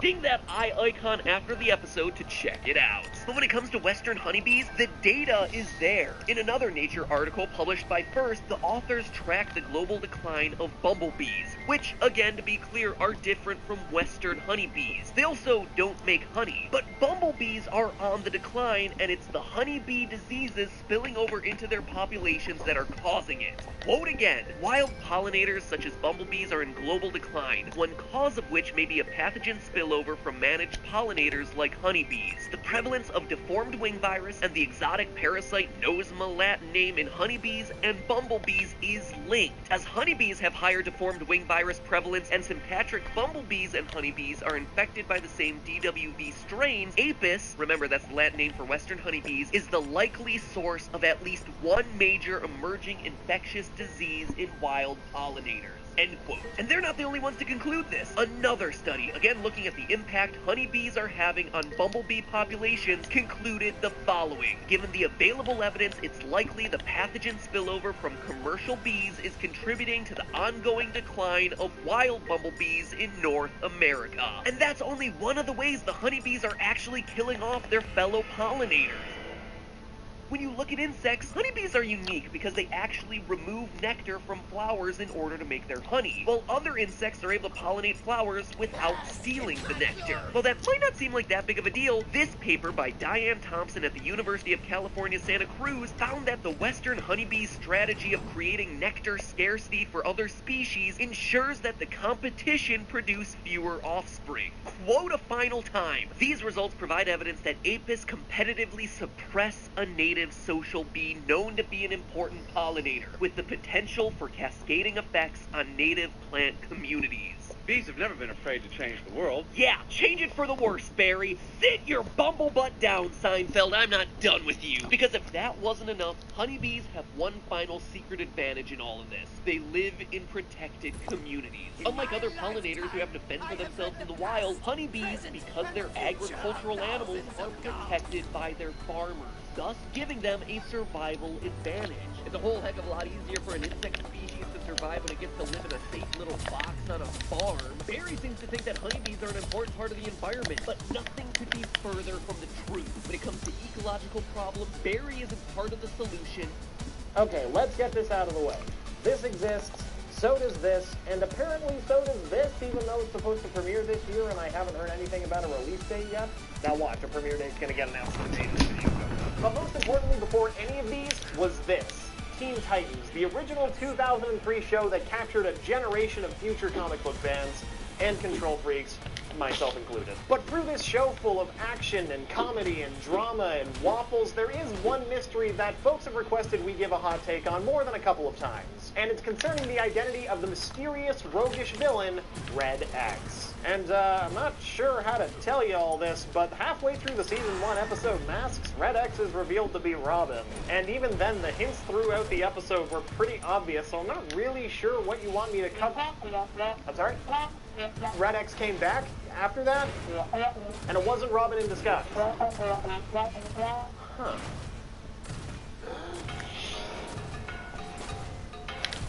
Okay, so yes, Robin was originally Red X, but the question here obviously is more about the identity of our mystery date who takes up the moniker of Red X after Robin retires it in the episode Masks. And not only is it a question that was never answered in the show, but the show itself was more than willing to take a few lighthearted jabs at the mystery, and trust me, we're gonna get to those soon. But before we start anything, it's probably worth pointing out that DC Comics continuity has a reputation for being somewhat convoluted. There are a bazillion different timelines between viewers, and everything in between. If I named every single DC continuity timeline and retcon, we would be here for like 2 hours. And while the Teen Titans TV show, for the most part, borrows some ideas present in the new Teen Titans comics of the 80s and 90s, the show is pretty careful to contain our heroes in their own standalone timeline so as to not complicate things. So with that in mind, we're probably going to be drawing from many places in the DC canon, but we're going to have a slightly stricter focus on the New Earth timeline, which began in the 80s.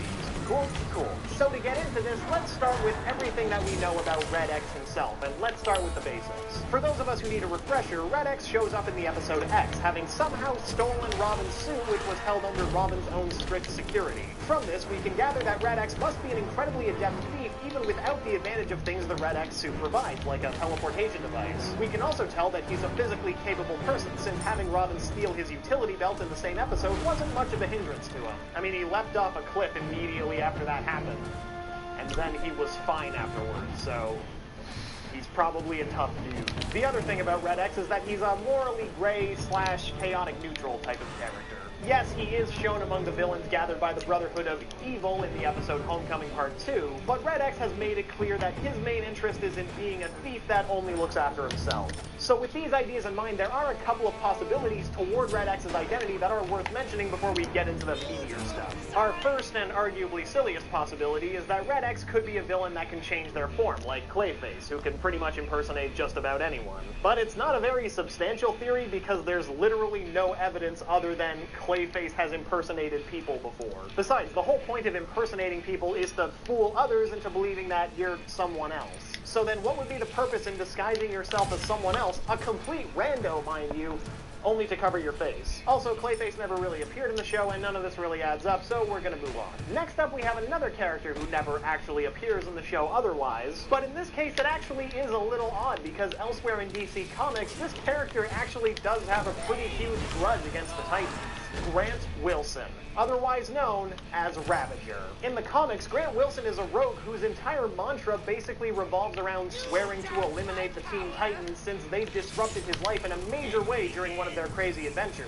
Long story short, some aliens were after Starfire and Grant's apartment got caught in the crossfire. You know, normal Titan stuff. With nothing more to lose, he let Hive scientists use experimental procedures on him to give him the same powers as his idol, Deathstroke, also known as Slade Wilson, also known as Grant Wilson's father. You'd think that a character whose story is so closely associated with the Titans and one of the main antagonists of the show would have some kind of role to play, right? Grant's physical abilities would definitely explain some aspects of Red X's character along with the moral ambiguity. But a big problem here is that Grant is usually going after the Titans themselves as opposed to Red X, who seems to see the Titans as more of obstacles than anything else. After all, by his own admission, Red X is just a thief. But okay, there's another huge possibility that I've danced around long enough, so let's get down to it. The prevailing theory is that Red X is most likely another Robin. And the points in favor of this are pretty overwhelming, so here's a quick lightning round of evidence. Numbers 1 and 2, Robin and Red X seem to have virtually identical body types and skill sets. Even their fighting styles are similar, though Red X doesn't use a staff like Robin because that would make things way too obvious. Could this be because they both have the same mentor in Batman? Furthermore, Red X possesses intimate knowledge of the Titans' operations and Robin's tech, as he knew about the Red X suit and uses it in pretty much the exact way that Robin did. Next, in Red X's first appearance in the episode X, Red X tells Robin that he knows how to play the hero, implying that he's done this before. I thought you didn't like to play the hero.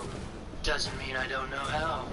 Along with this, the voice of Red X, even after Robin hangs up the mask, is Scott Menville, who also voices Robin. So why keep him as the voice of Red X when Red X is clearly a different person? Most fans are happy to assume that the Red X suit has some kind of voice changer, which is fine, but there is something to be said about this intriguing casting decision. Could it be a hint toward Red X being another Robin? Possibly even a clone of Robin from another timeline? Okay, probably not that last point, but also maybe that last point. Not to mention Red X's actions in the episode Revved Up. It's a silly episode, but the plot is all about how Ding Dong Daddy holds one of Robin's greatest secrets hostage. And then the whole episode basically devolves into a wacky races while everyone and their mom tries to grab it. But who is the first villain that shows up in pursuit to claim Robin's greatest secret for themselves? Red X. And while he claims he only wants the secret so he can sell it, there might be more to that than we think. Robin even asks Red X why he's interested. After all, the secret only really has value to Robin, to which Red X replies, I wouldn't be so sure.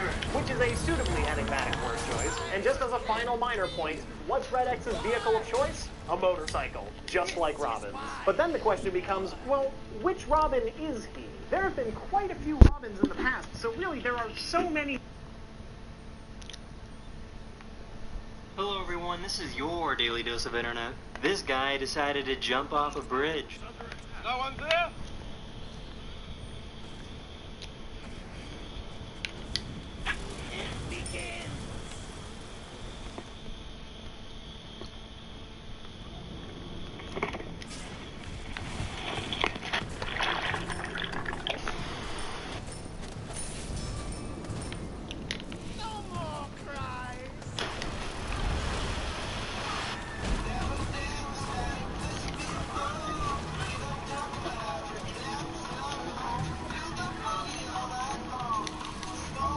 These things have some pretty ugly voices.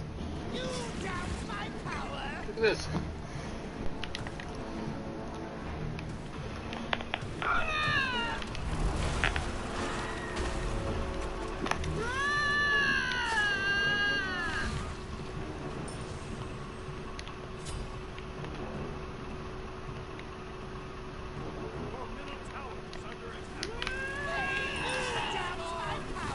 This guy doesn't like sheep. Fucking hell, man. Fucking move, you fat dick! Move! Fuck's sake! Fucking hell. Go! Fuck off! Cunt!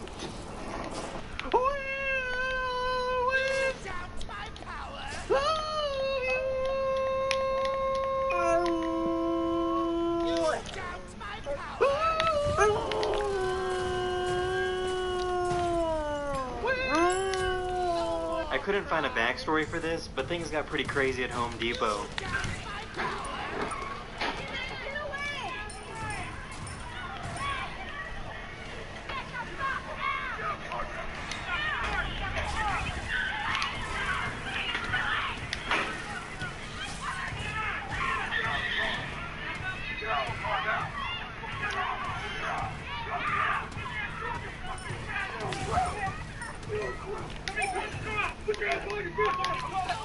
That's all for today's video. Hopefully you enjoyed, and I'll see you guys again very soon.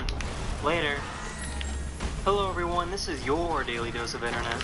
This video will pretty much be entirely dedicated to clips from Hurricane Harvey. In this first clip, the National Guard got stuck in the water, so these guys got their giant trucks to pull them out.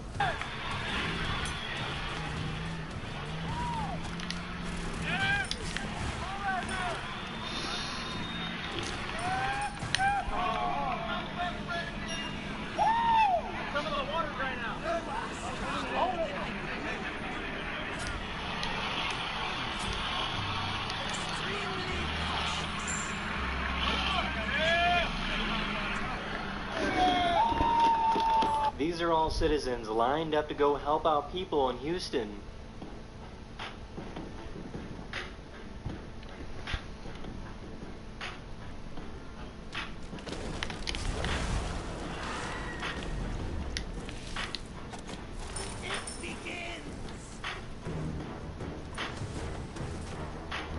This woman just lost everything, and CNN wants to know how her day is going.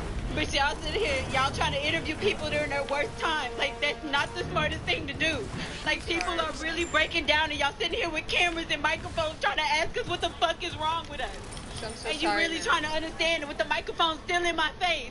With me shivering cold, with my kids wet, and you still putting the microphone in my face. Rosa Flores, it sounds like you've got a very upset family there. The current situation in Houston.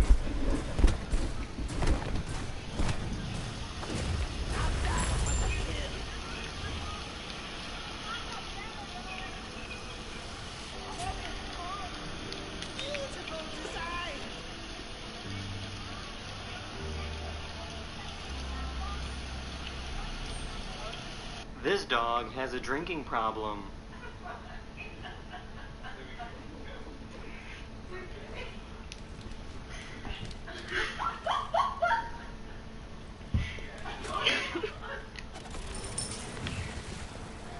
That's all for today's video. Hopefully you enjoyed, and I'll see you guys again very soon.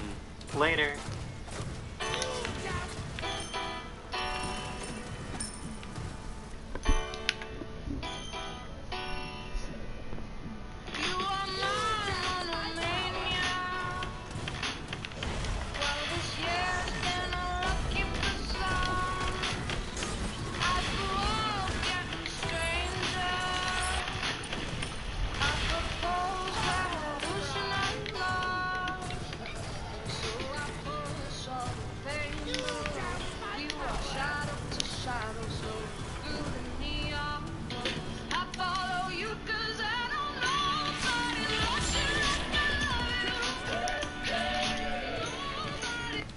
Hello everyone, this this is your Daily Dose of Internet. There was a giant coal tornado in Russia. 22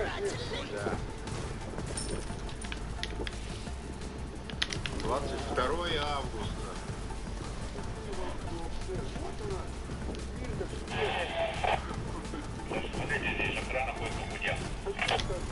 Охрана ходит по путям. These people are having an argument.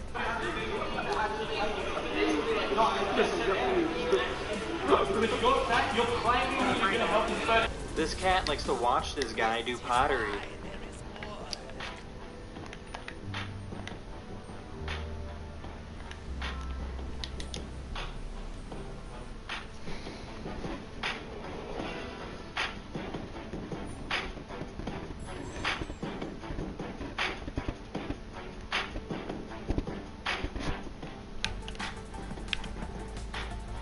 I have no idea what's going on here.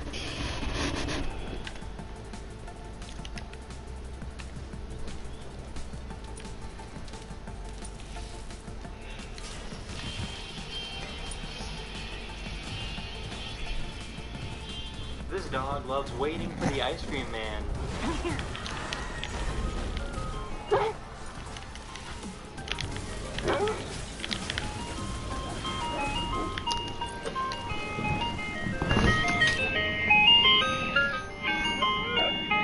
Sister Buddy. Who's that? Sister Buddy? Aww. Favorite customer comes to the car. This golf trick shot is absolutely incredible.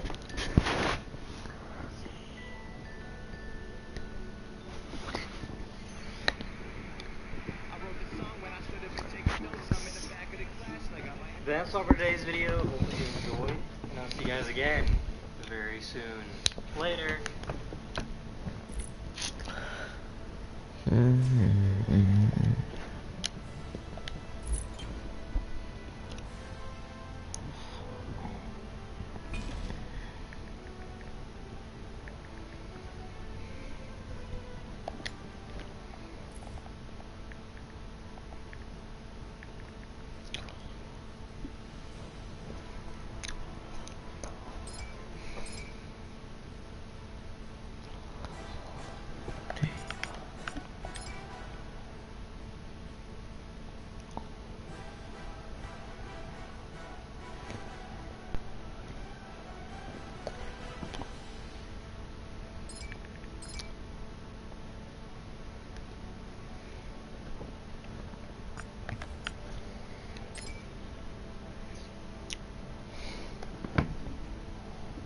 Slot races. Play with £88 free. No deposit needed.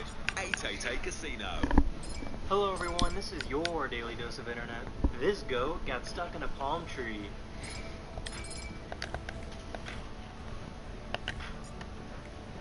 Loki.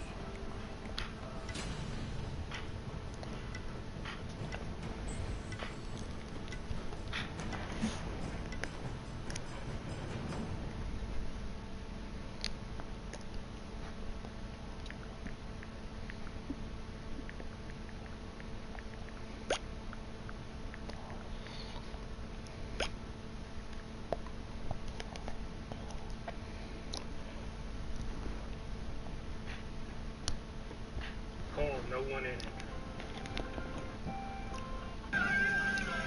Check out this promo for a new, old, upcoming SpongeBob episode.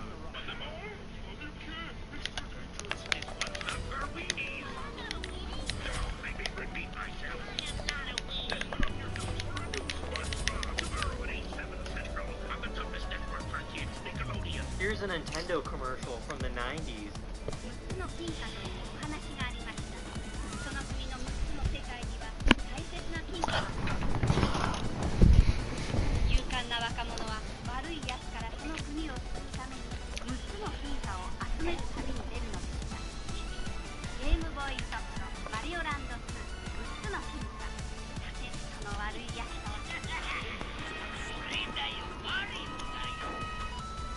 This is how dirty your typical car seat is.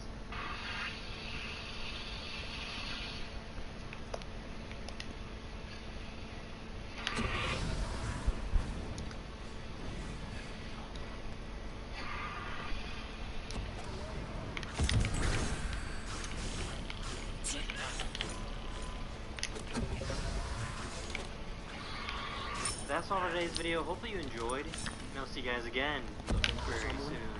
Later.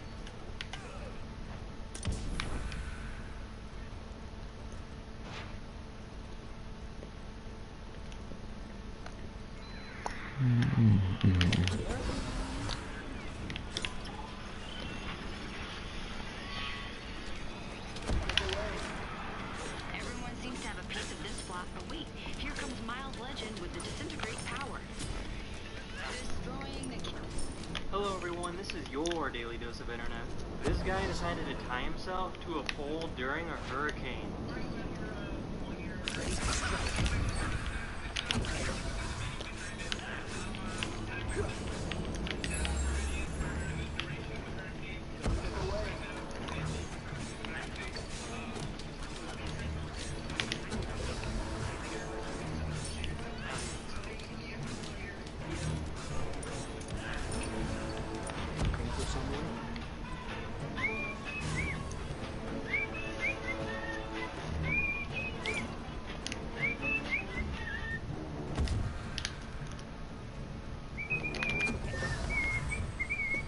Here's what the hurricane looks like in Miami.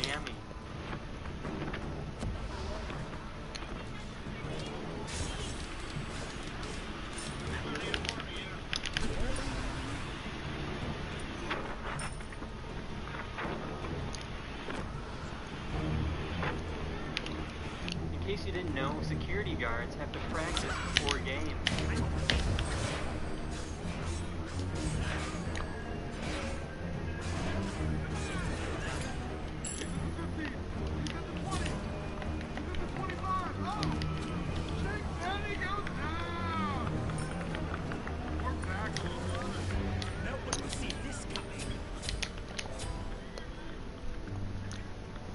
This guy knows exactly what he's talking about. To your own safety at this point. I'm trying to hear it, but what do you think about the storm, the power, the ferocity, and the risk to your own safety at this point? Well, at this point, I'm very relieved to discover that as we speak, the eye of the storm is practically due south of us by 220 miles, okay, because it's crossing the 80th meridian, which is 80 degrees west longitude. So I'm not so worried because it's so far away, and its bearing as of 8 p.m. Well, not just westbound, it's 275 degrees. That's only 1/15 above due west toward true north.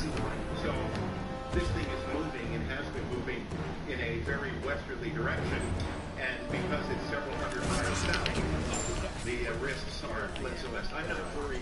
I don't think it's going to get much worse than what we're seeing right here. That's all for today's video. Hopefully you enjoyed, and I'll see you guys again very soon. Later.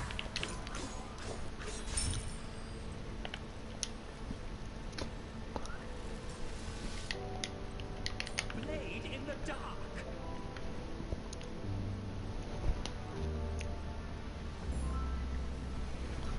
Hey, what's going on, guys? This is your Daily Dose of Internet. In this first clip, we have a racist Chinese commercial.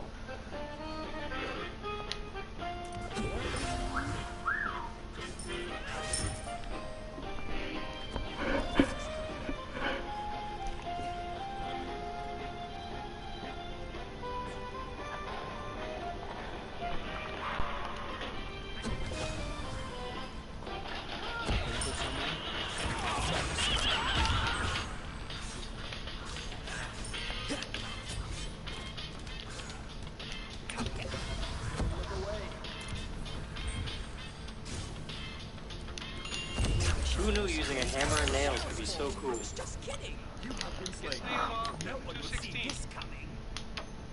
Then a toenail into the plate. And 3/16s into the joist where they left. Nah, fool, don't shoot it like this. I told you. This guy explains what C4 is.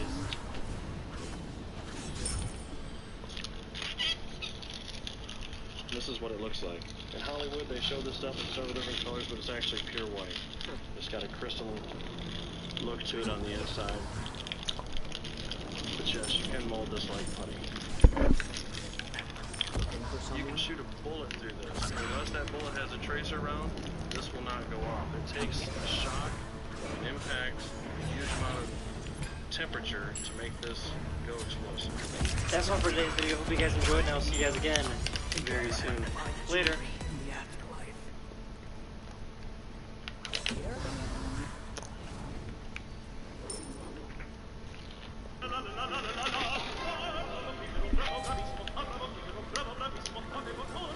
Suspense in every moment.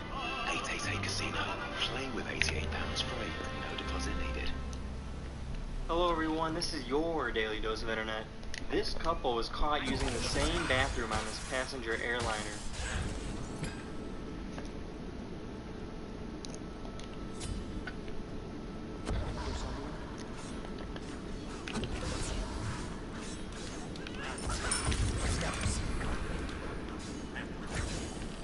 Maybe he's just a really nervous pooper and needed some help.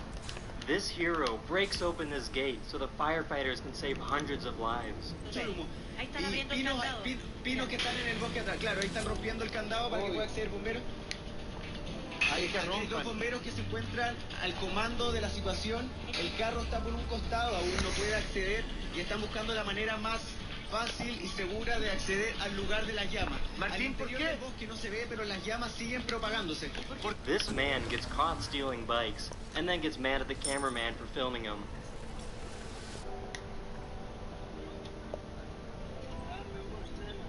Яка морська ласка?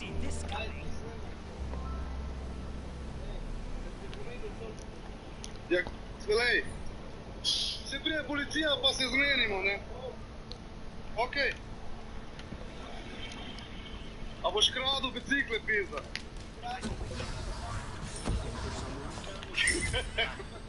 Де на лажи, де на лажи.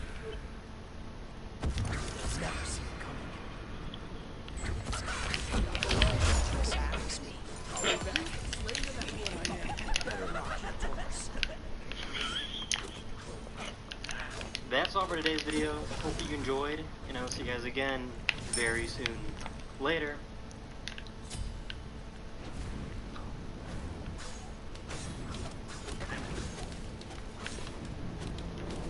Hello everyone, this is your Daily Dose of Internet. I think this person might be living next to Gollum from the Lord of the Rings.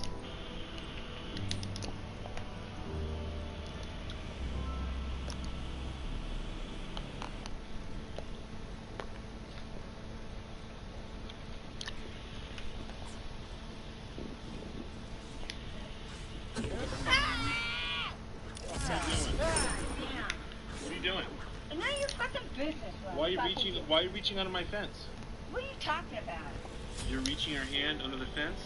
I'm taking the fucking dirt out of the fucking fence. You mine? It's my side of the fence, okay? No, it's not. You're reaching. Get lost. Hey, you know what? Get lost. Stop talking to me. Hey, you know what? Stop talking to me. I think this is the cutest thing I've ever seen.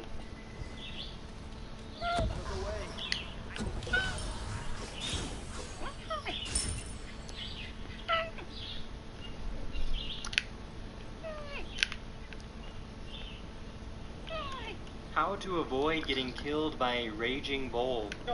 Ahí está atrás.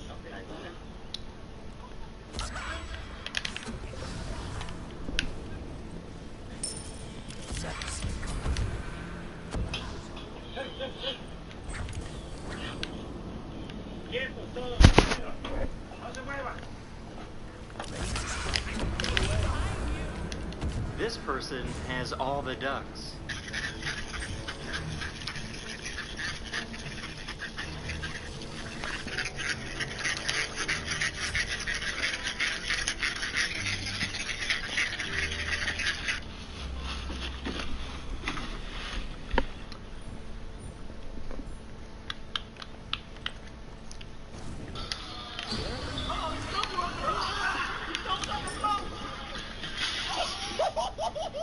That's all for today's video. Hopefully you enjoyed, and I'll see you guys again very soon.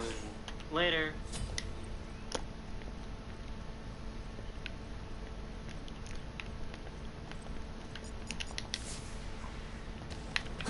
Experience the most exciting way to play slots. Slot races. Play with £88 free. No deposit needed. 888 Casino. Hello everyone, this is your Daily Dose of Internet. My balls are cooked. Huh? My balls are cooking. You are who? My balls are cooked. Balls. Hard-boiled eggs. Ah. You are boiling your egg. This guy swings a little too high.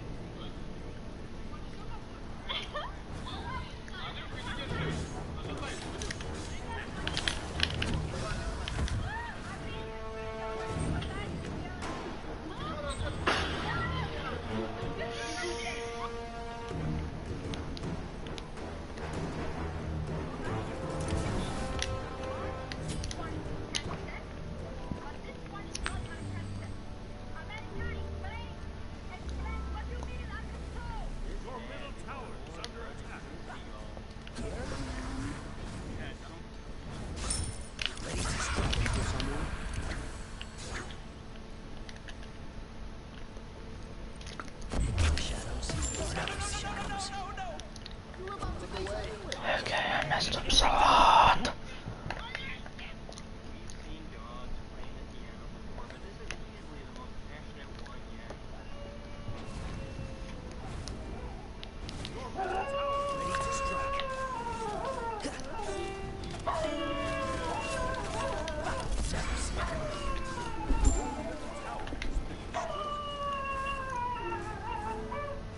This person made one continuous shot on Venice Beach using a drone, and it's something beautiful.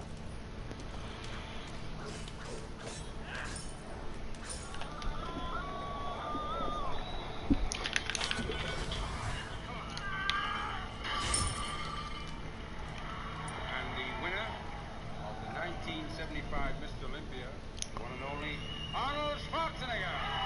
That's all for today's video. Hopefully you enjoyed, and I'll see you guys again very soon. Later.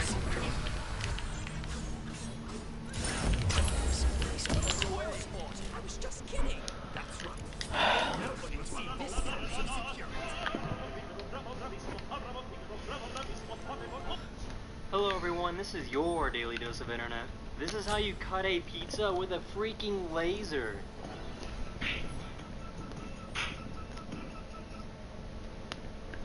Hello everyone, this is your Daily Dose of Internet.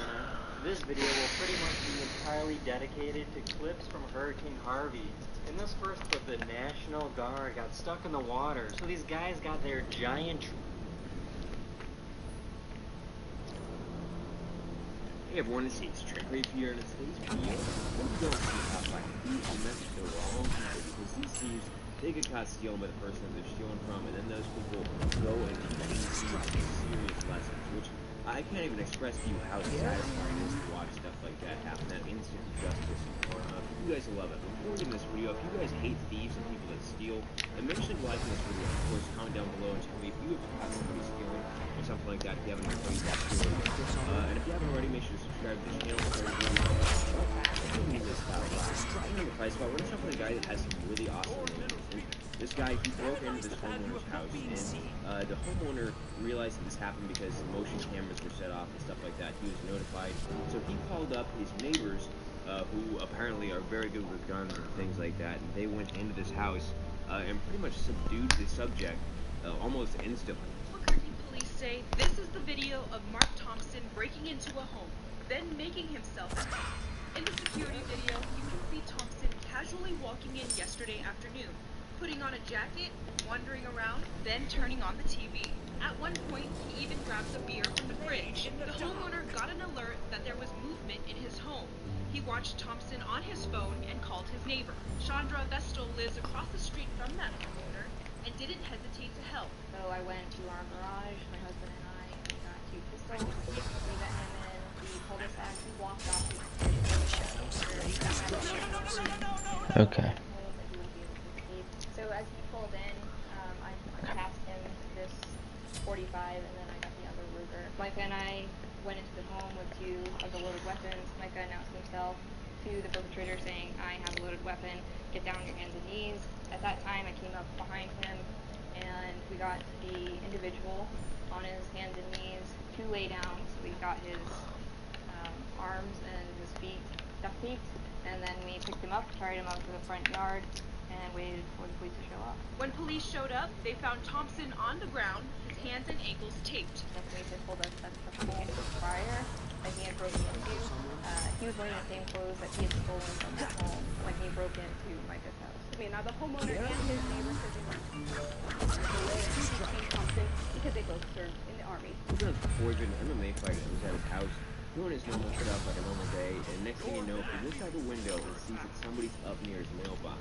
Looked kind of suspicious, and then this guy, he took all this stuff out of this MMA fighter guy's mailbox, and sped off. And the MMA guy, he wasn't putting up with that, so he got in his car, chased this guy down, and things didn't work out very well for this dude.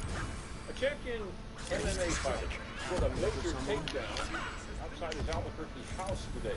Keith Jardine, the famous Dean of Green, was working on the computer at his Fort Hills home this morning, and he noticed something odd. A car he didn't recognize pulled up outside, and then some guy gets out, goes in my mailbox and grabs all my mail, throws it in his car, and then speeds off. Just find my keys, I run out of the house, jump in my Bronco, and straight after. Jardine, who is a lean, mean, 185-pound fighting machine, cut the thief off, jumped out, made like he was going to punch the driver. The driver gave up. He is identified as 39-year-old Richard Davenport. Davenport claimed that he was just picking up mail for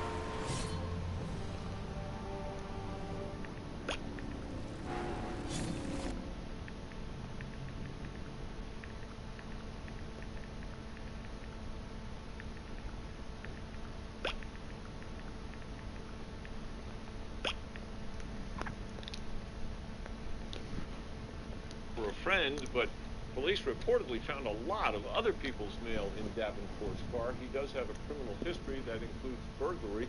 Federal agents from the Postal Inspection Service are now investigating them. Slot races. Play with £88 free. No deposit needed. 888 Casino. Hey everyone, this is Trent. The person that did this on this list actually got their sentence reduced. So if you ever get into a little fucking pickle, maybe you're stealing, off of your sentence. Completely close. Made an external defibrillator to jumpstart folks' heart. Raymond Ketchmark and Rob Price said notify anyone with Officer Folks collapsed to the ground, clutching his chest. Even though he was handcuffed, Rutledge didn't hesitate to assist the man who had put him in cuffs in the first place. Rutledge can be seen walking towards Folks. Quickly, he tries to notify anyone within shouting distance. Unsure if he's being heard, he kicks the gated security door of the booking office. Rutledge was successful in alerting Sergeant Todd Bunnan, who radioed police dispatch for help. Officers Raymond Ketchmark and Robert Norvis responded to the radio call. Norvis removed Folks' shirt, and Ketchmark used an automated external defibrillator to jumpstart Folks' heart. The fire and rescue team eventually arrived and took Officer Folks to nearby Broward Health Medical Center. Folks survived. Doctors at Broward stated that Rutledge's decision to take quick action and notify the other officers ultimately saved Folks' life.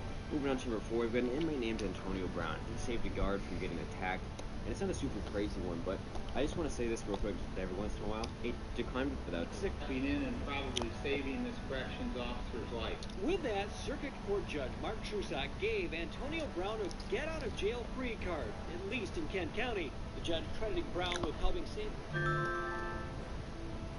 fellow inmate last Thursday. Sir, I think this was something that you did that was heroic, that was brave and honorable, and I think it needs to be taken into effect in your sentence. Sheriff Lawrence Stelma says Brown was the first inmate to reach the officer and was the most active in helping her. Stelma called the judge and asked if he could do anything. The judge made the final decision. Heading over to number 3, this is where the clips start to get real spicy and good, but this one involves another lady guard, and she was getting attacked by some inmates. I think she almost had like her ear bitten off or some fucking crazy. Announcing one of the winners. What you have to do, here's the clip. From the wrong side to the right side of the law, a group of inmates at a feast. Hey everyone, this is Trent Great here, and in today's video, and tell me if you have the number 6 for the Yankees pitcher named Michael Pineda, and he got caught cheating because he had this substance on his neck. The umpires recognized it and actually confronted him on it, and he did end up having some pine tar on his neck.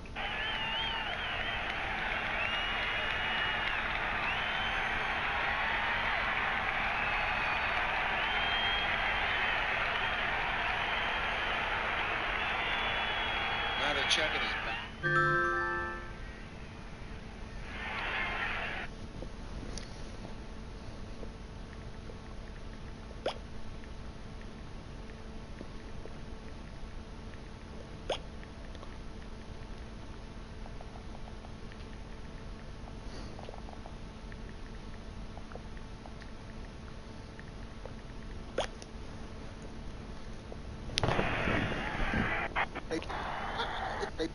here. When you started, they checked it out. Yeah. Why would you do that? You know it's against the rules. And you just had a major incident against this very same team, and you realize they were going to be looking. It makes no sense to me. I mean, we've talked about how everybody does it, but everybody hides it. This was the last time. Moving on to 5, for this one we're heading over to the NBA, and this one involves Dwight Howard, and he got caught using stickum, which stickum is like a substance that's like really sticky, and basically you put it on your hands, and it's against the rules to use this in the NBA. Of course somebody was using it, and they didn't really know who it was during the game. At least the commentators didn't know at the moment. It ended up being not only did he use it for this game, but he had actually admitted to using it.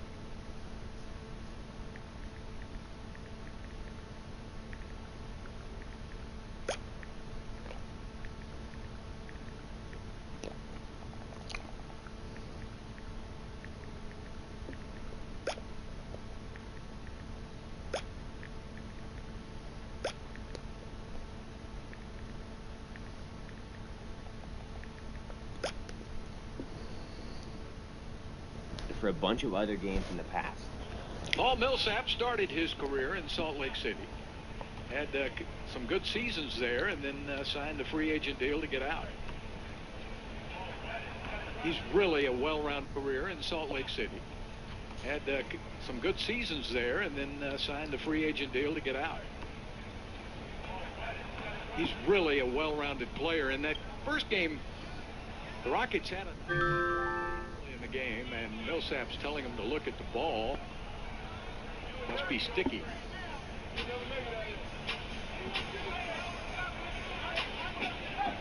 There's an argument going on. The officials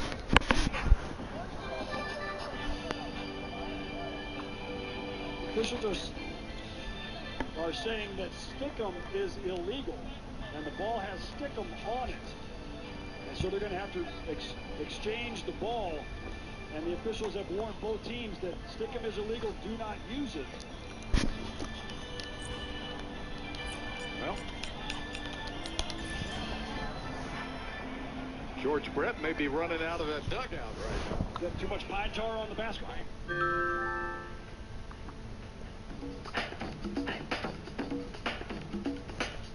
B. Line by Jones. Jacoby Jones gets by Sweezer. And taken down at the 27-yard line. Only Cortez Allen stood between Jones and the goal line. Touchdown saving tackle.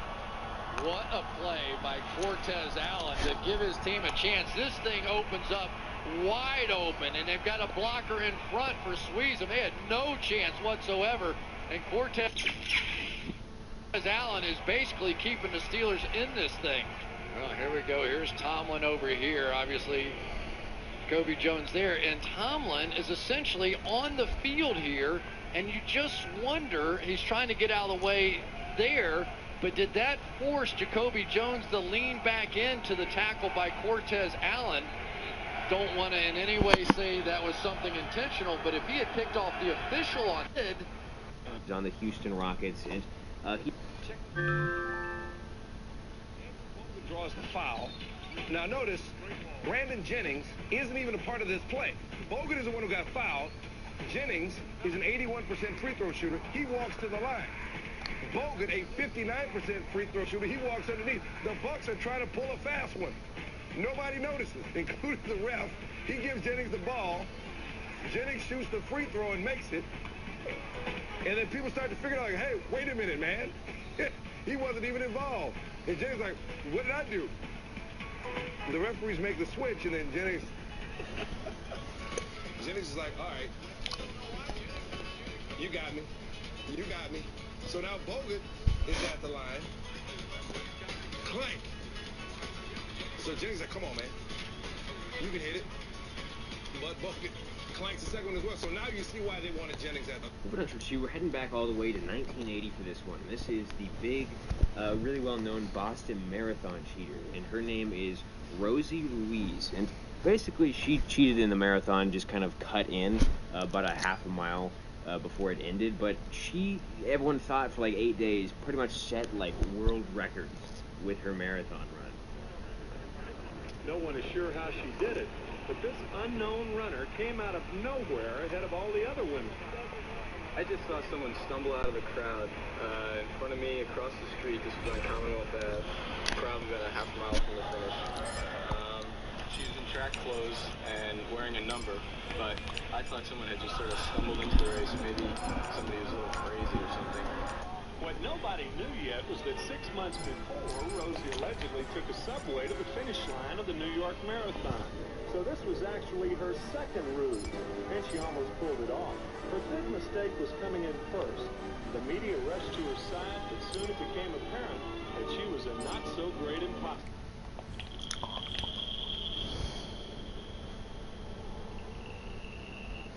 And finally, number one spot, we're going to end this video off with a bit more of a controversial one, I guess you could say, but this one involves the New England Patriots. And this is the whole Spygate thing, which I'm sure you've also heard of Deflategate, which is the whole deflated ball thing. This is kind of like them spying on other teams and shit like that.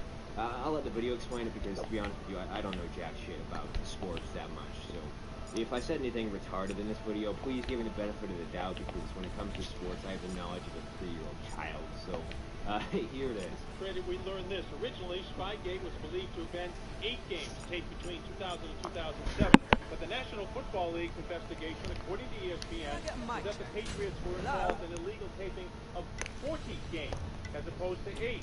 The league actually visited Foxborough Stadium. They were in a conference room, and they grabbed the evidence, and literally, NFL employees stomped on cassettes of 40 games, literally stomping plastic pieces of the cassette on the floor. They then took notes that were accumulated by Bill Belichick's assistant. And tell me those stories down in the comment section below, and if you haven't already, make sure to subscribe to the channel because that would really help out. If you guys want to see another video kind of similar to this one, make sure to go and check out my video from yesterday. It was the top 5 weirdest viral videos. So some really confusing ass weird shit that went viral. Trust me, you guys will like that one. I'll leave a link to it down in the description if you guys want to go ahead and go watch that. But that's pretty much it for I can't fucking talk right now. That's pretty much it for this one, guys. Hope you. Hello everyone, this is your Daily Dose of Internet. This is what it looks like when you inflate a movie prop baby.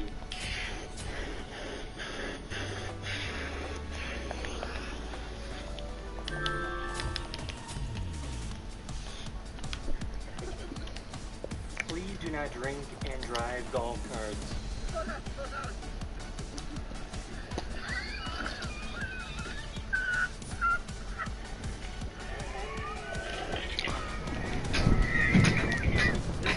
Intense things I've ever seen. The objective of this game is to get the bomb.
crashing and burning.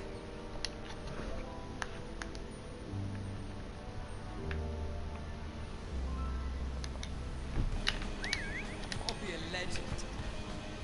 Fall as high as you possibly can without having it fall in the holes.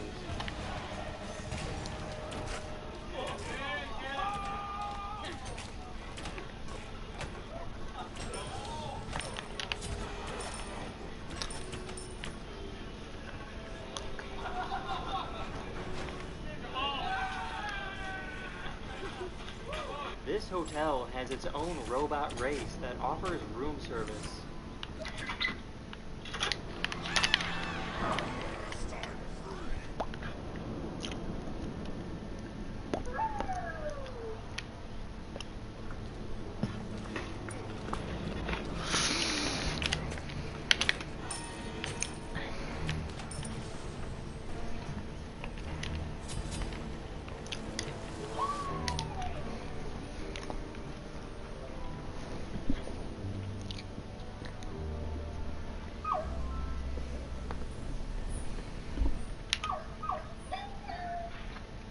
That's all for today's video. Hopefully you enjoyed.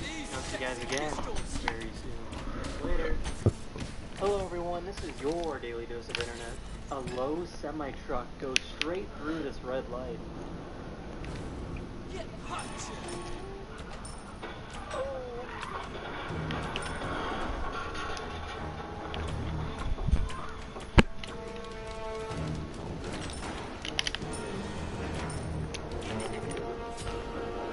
Amazingly, there were no major injuries. Here's a really cool way to make your drawings actually come to life. You let it dry for just a little bit. You slowly pour on your water. And you see what happens. And your guy gets up and you start to dance. This little guy knows how to shoot some hoops.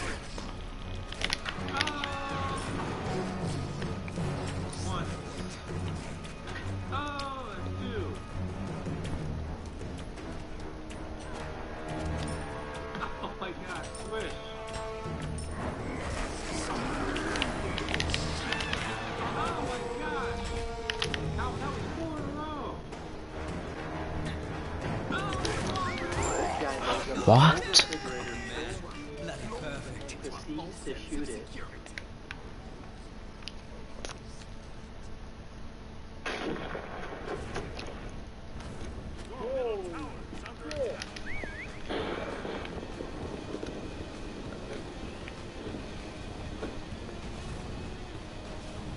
That's all for today's video. Hope you see you again very soon. Later. Hello everyone, this is your Daily Dose of Internet. Here is a video of retired astronaut Buzz Aldrin getting harassed by conspiracy theorists who claim he never walked on the moon. Why don't you swear on the Bible that you walked on the moon? Why don't you swear on... Hello everyone, this is your Daily Dose of Internet. Here is a video of retired astronaut Buzz Aldrin getting harassed by a conspiracy theorist who claims he never walked on the moon. Why don't you swear on the Bible that you walked on the moon? Why don't you swear on the Bible that you walked on the moon? You're the one who said you walked on the moon when you didn't. Calling the kettle black if ever thought of it. Saying I misrepresented myself. Away from me. You're a coward and a liar and a thief. This guy can do 7 front flips in a row on a scooter.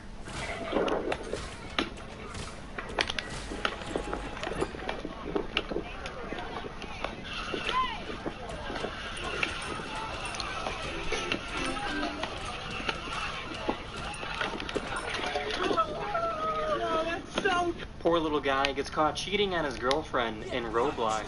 Yeah. See, oh wait, no, there's another one. Who is this female? This chick just came up to you. You got Roblox pussy, my guy. You got so much.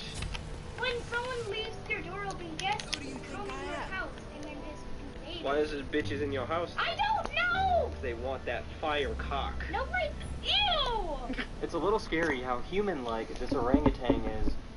And there goes it. Not a glove, not in my hands. In your hands, madame. Right, not in the hands. Now we're going to bring this orange back. This is going to be a little bit more tricky. You ready? You ready? And she's ready. Now if you're ready, here we go. 1, 2, and an orange once again. Back up real carefully. Here we go. 1, 2, right, and there goes the... Alright, well anyway, we get... That's all for today's video. Hopefully you enjoyed, and I'll see you guys again very soon. Later. Hello everyone, this is your Daily Dose of Internet. These officers are looking for a runaway fugitive. Luckily they have a dog that can sniff them out even under the water.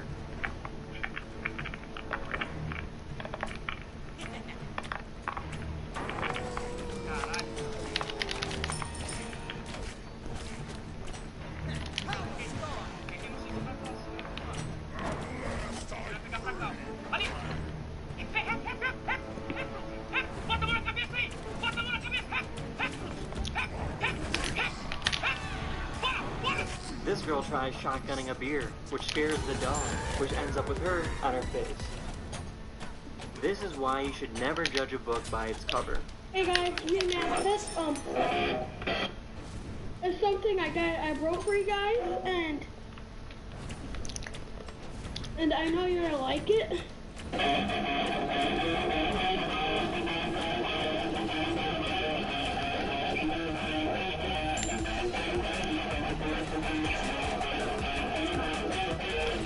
These firefighters saved this puppy's life. Hold on, we're going to give him a call. Confirming one to the ring.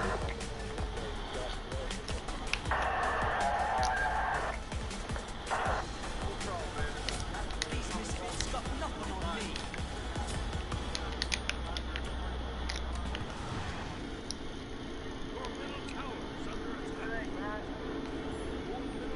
That's all for today's video. Hopefully you enjoyed, and I'll see you guys again very soon.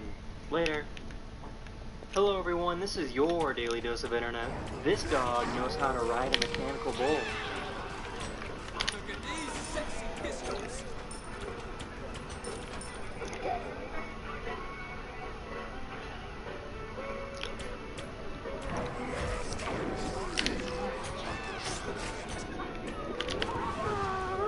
A British politician wants to high-five this woman, but ends up slapping her boob instead.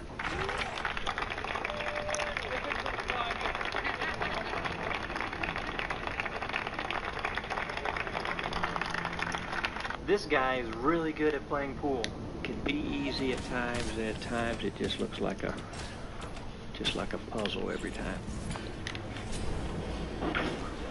Wow, look at that. Oh, give that man a round of applause. Come on. He's trying to make this ball forward. It has to go in between all of the balls. That's a chance. Wow, what a shot. Oh, my gosh. I just can't. Oh, my God. That might be the best shot I've ever seen in my life. This plane wants to fight the laws of physics.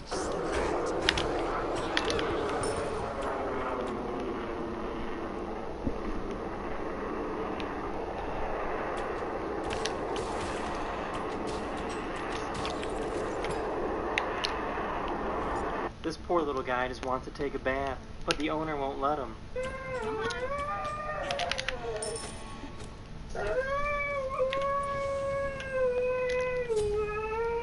Come on. Get the bathtub. Come on. That's all for today's video. Hopefully you enjoyed. I'll see you guys again very soon. Later. Hello everyone, this is your Daily Dose of Internet. These milk puppies get to see sunlight for the first time in 6 months.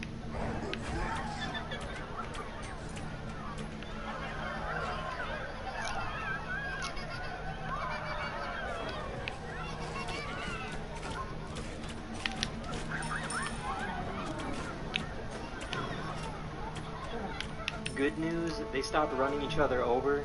Bad news, it's still dangerous.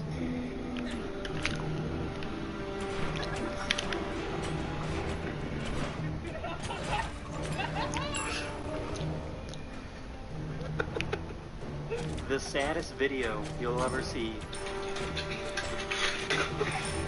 This guy got pretty pissed off with his cable service, so he decided to do something about it.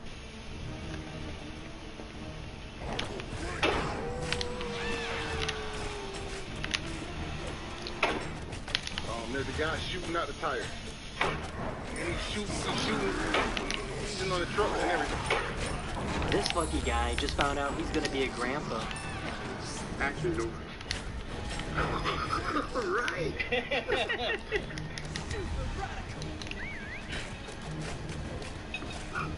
Really? Yeah.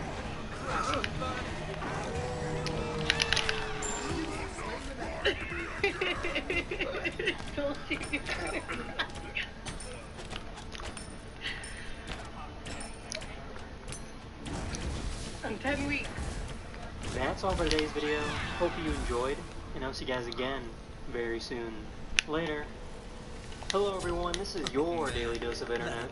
This brave soldier runs right in the middle of ISIS crossfire and saves his child.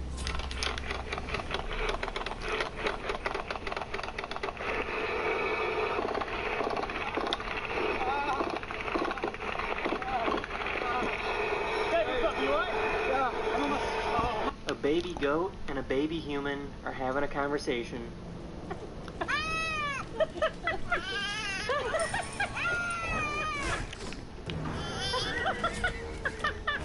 Tell it, Pix.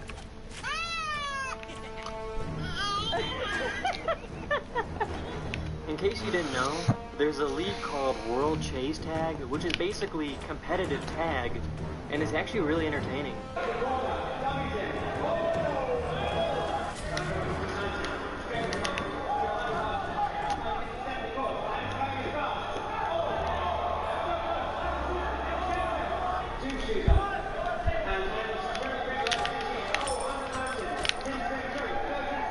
Raccoons like to wash their food before they eat it, so these people gave them some cotton candy.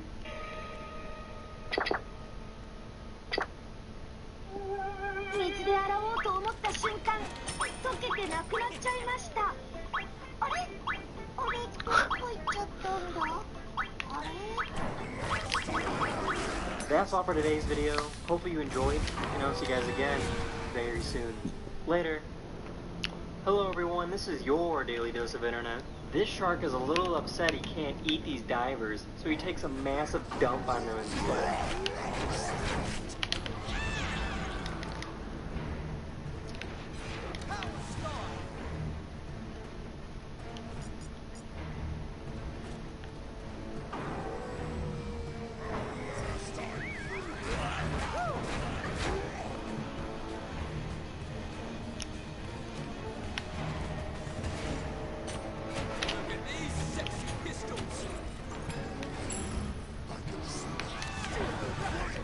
My guitar!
my stage diving skills.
Hello everyone, this is your Daily Dose of Internet.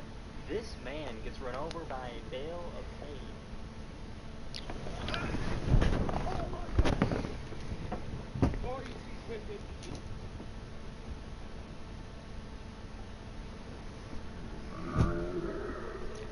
This old man still got it.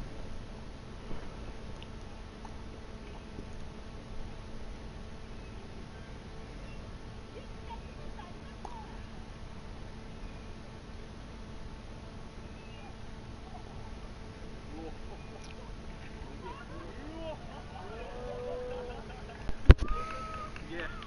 This dad thought it'd be a good idea to put a car down in circle.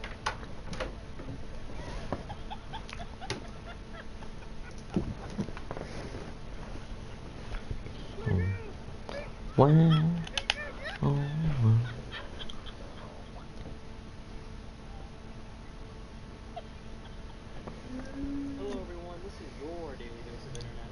There's a school bus that comes around and picks up dogs. Did you school bus?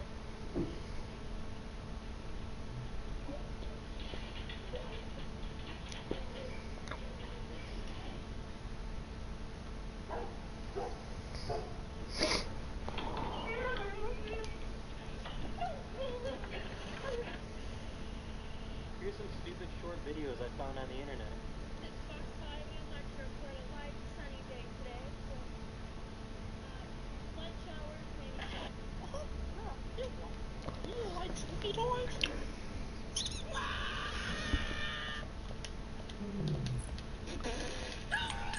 This guy thought it would be a good idea to put your arm in a bear trap.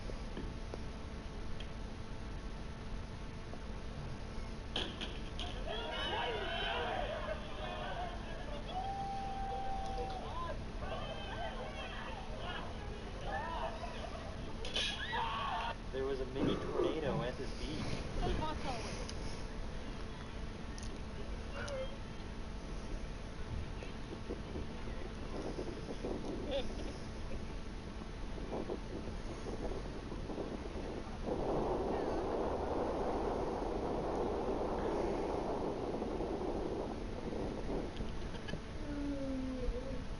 What is that? The Google Pixel 2. What happens if I snap her? You get a great shot. Will it ever do this? Nope. So I can take as many as I want? As many as you want.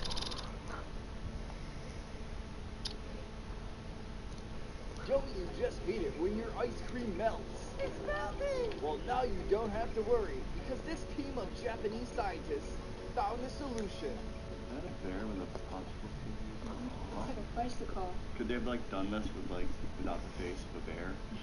There's only one place in Japan that currently does this, and we don't believe it. So I guess they're doing a pull-out test, kind of like a colonoscopy, right? So we're gonna make our own ice creams with the same method to see if it stands up to the heat. Before we begin, I just want to remind you guys of our second channel. Right now, we are currently trying to find the best pizza in Italy. We'll also be trying McDonald's Italy, KFC, the Big and Tasty from the UK, food at Pandora. Remember, the channel's called JP and Julia. Why not Julia and JP? Oh, it's alphabetical order. Alphabetical order. Yeah. J-U. J-P. So the secret in making the ice cream not melt, polyphenol. Basically, it's the pure form of the nutrients that come out of strawberries and some other berries and nuts. It's good for you. It's high energizing. It's actually a dietary supplement. We're going to get the other thing that has a lot of polyphenol in it. So I think that this is one of the main ingredients that they use at the restaurant in Japan. Does it have beta carotene? Inside JK. So now, Alright, so we got our containers. We're gonna do 2 with just polypropylene. no, it's called polyphenol. Polyphenol. It's got phenol in it? This is the polyphenol only, so it's right here. So I'm just going to pour in some strawberry extract, about a tablespoon. It's gonna taste like strawberry chocolate. This is the strawberry version, or just like the other. It's called other. Okay, the other side. Alright. We'll see you in a couple hours. Whoop. Guys, we need to make ice cream. I don't know what Julia made. Vegan something, right? Is it vegan? I got my bowl right here. Got my catalyst, very important. I use 6 of these. 2 cups of heavy cream. 2 cups of milk. 3/4 cup sugar going in. I'm gonna add the wheat germ. Wheat germ going in. Dude, this already smells horrible. 1 tablespoon of vanilla extract. Grab another bowl, and I just pour half of it in there. Half. For this one, we're gonna add a tablespoon of the strawberry extract. Red fruit. Let's see which one doesn't melt as fast as it normally melts. Is that what we're trying to figure out? JP think this is the strawberry flavored one. Oh, it's disgusting. Slow and slow, guys. So, guys, it has been a whole day. We have 4 test subjects. It is 73 degrees Fahrenheit, and I gotta suit up. This is yours? I got Julia's. We're ready to go. It was good. Currently 10:22. That looks like ice cream. We gotta try it. This one's good. One's good. That looks like smells like marshmallow on it. I think we can just pull them out. Julia's popsicles didn't work. So we're going this route. We need one more. I think here it is. Just polyphenol, strawberry, strawberry, and then in the center, we got Ben & Jerry's. Alright guys, we're gonna check this in 10 minutes, see where it's at.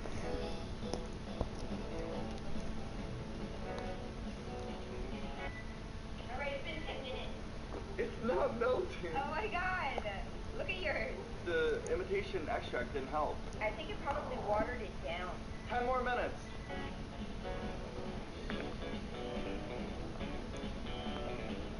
10 more minutes. Let's go.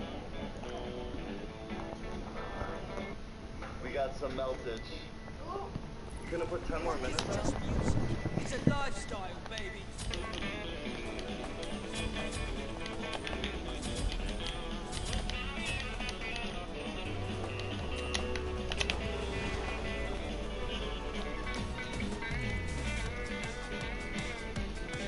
It's over an hour.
What?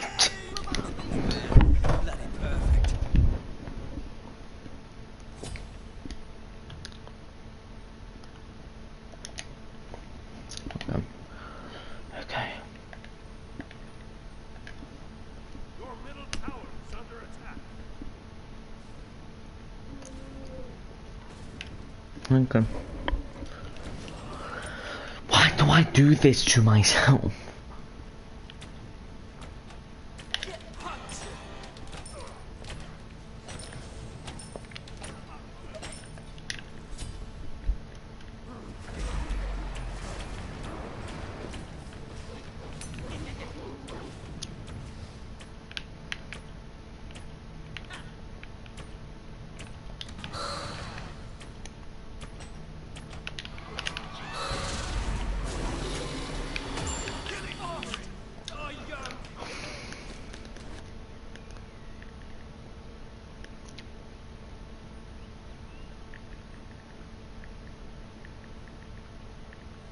Your middle tower is under attack.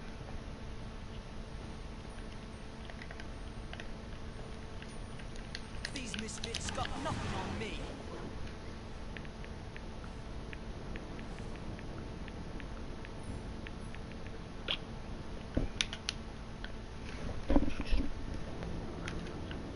Look at these sexy pistols.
Get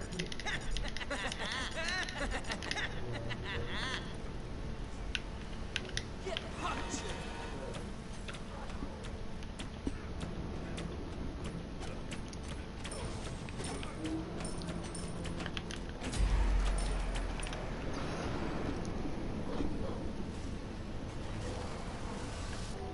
I'll be a legend.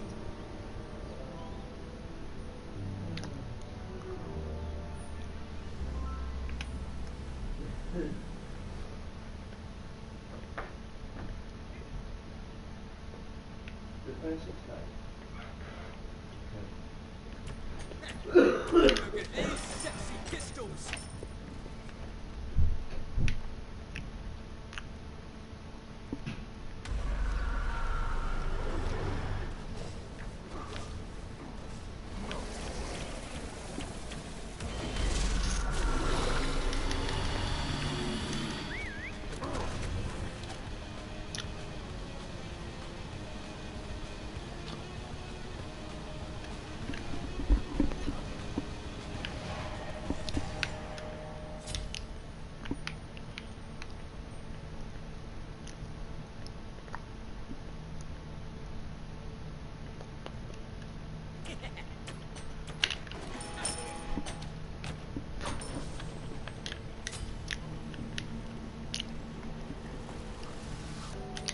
Man, bloody perfect.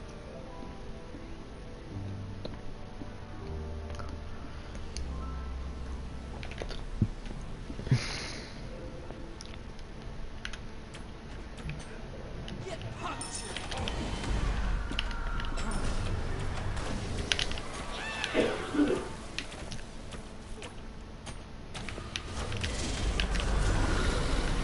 These sexy pistols. Oh man, I'm crashing and burning.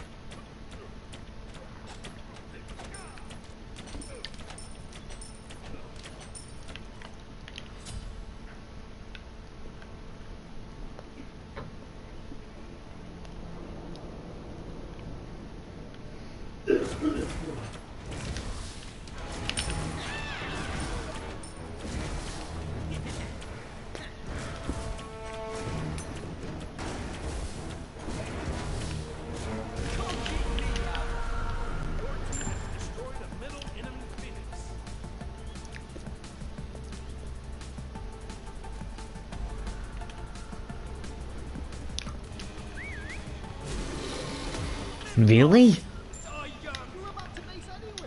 Okay.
Still keeping us warm. That's pudding. What is that? The Google Pixel 2. What happens if I snap her? Hello everyone, this is your Daily Dose of Internet. This is why you should never wake a sleeping tiger.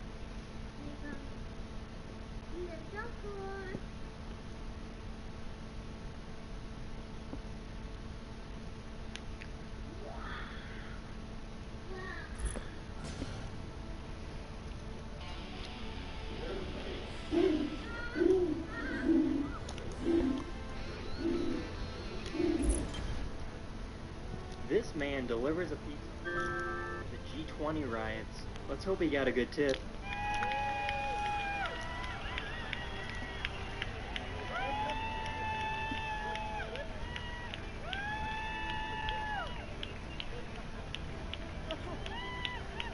Waka Flocka thinks his sign language interpreter has some pretty good moves, so he gets off the stage and dances with her.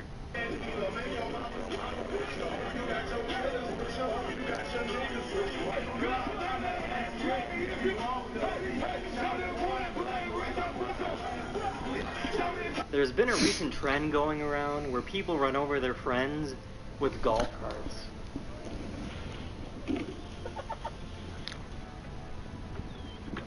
Back up! Hey, what's going on, guys? This is your Daily Dose. Hello. Hey, what's going on, guys?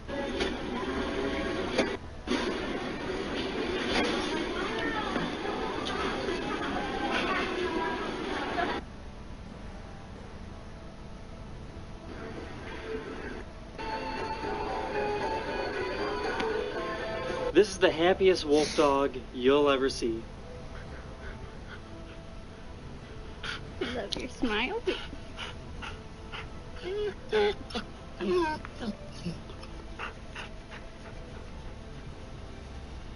I give you a glimpse of the future. Here's someone driving their Tesla, asleep at the wheel, while in autopilot mode. This woman is using a lullaby to put this elephant to sleep.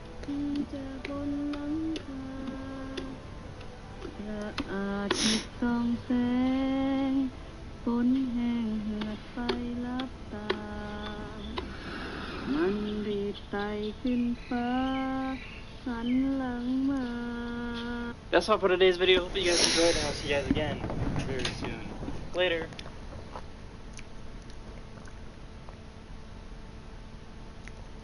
Welcome to The Amazing Book is Not on Fire! Wait, shouldn't it be The Amazing Audio Book is Not on A spider, or stretchier or stickier to just about anything humans have engineered. A thread of spider silk is nearly invisible, which is why you probably walk through it with your face. Yet when it comes to strength, some spider silk fibers rival steel and Kevlar. Imagine this, a silk cord about the diameter of a garden hose could hold up a passenger jet. So how does such a tiny animal weave such an amazing material using nothing but its rear end? I wanted to find out, so I went to the American Museum of Natural History to meet Dr. Cheryl Hayashi, who's maybe the world's #1 expert in the science of spider silk. Everybody knows spiders make silk, but I don't think most people realize just how many kinds of silk spiders make. There's over 46,000 described species of spiders. Most of them make 4, 5, 6, 7, 8 kinds of silk. So if you do the math, it's huge. So this is Nephala clavipes, the golden orb weaver, and she can make 7 different types of silk. 7 different kinds of spider silk in that tiny little body. Yeah, well, some people don't think it's a tiny little body. It's actually not the smallest spider I've ever seen. When you look at the golden orb weaver's trademark web, you're actually looking at several different types of silk. There's the dragline silk. The spider drags it behind like a climber's safety rope. It also makes up the web's outer frame. There's one silk to guide the web's construction. The spiral that traps prey is actually a mix of 2 more silks, a stretchy silk covered in a sticky. Our planet is home to billions of living beings, from microscopic one-cell organisms to huge mammals. All of them are biological units that make up the Earth's living shell, the biosphere. In total, the animal kingdom is made up of about 1.5 million species. And you might find this surprising, but 65% of all animal species on the planet are insects. So, what comes to mind when you hear the word insect? Something small and insignificant, perhaps. Something that may cause a certain inconvenience, but not so serious as to provide a reason for worry. Unless, that is, of course, you're a farmer and a swarm of locusts threaten to devastate your crop. For an ordinary person living in Europe or North America, when we hear or think of the word insect, this likely conjures up a mental image of a mosquito, a fly, a spider, or a cockroach. These representatives of the class Insecta are ubiquitous in the temperate climate zone. But if you happen to live somewhere in the tropics, in all likelihood you won't think them such harmless and inconsequential little creatures. Under tropical belt conditions, insects come in truly large and dangerous varieties. Living in the rainforests of Peru, Ecuador, and Colombia can grow to 7 inches or almost 18 centimeters in length. And while visiting an exotic island in the Caribbean, you will encounter the Scolopendra gigantea. This ominous name, as you might have guessed, was given to our insect. This species contains a giant among representatives of its class, with a body consisting of more than 20 segments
Battle Cat will take care of the rest. I had so much fun playing, I could talk about it for hours, but you better see it for yourself. Download the game right now via the link in the description and register with the promo code RIDDLE to take advantage of a cool bonus, a load of crystals, and level up your cat right from the start.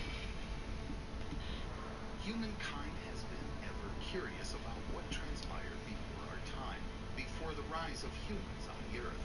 We strive to unravel the mysteries behind the origin of our species, our planet, and the universe at large.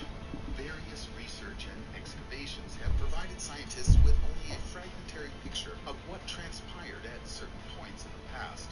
Obviously, many questions remain. But thanks to these tireless researchers, we now have more information than ever about the events that took place hundreds of millions of years before the, historically speaking, very recent emergence of Homo sapiens. We all have some ideas about dinosaurs, picturing them as giant prehistoric reptiles. But dinosaurs weren't the only inhabitants of the planet during that period. 250 million years ago and later, a large number of insect species coexisted with the great lizards and were equally successful. And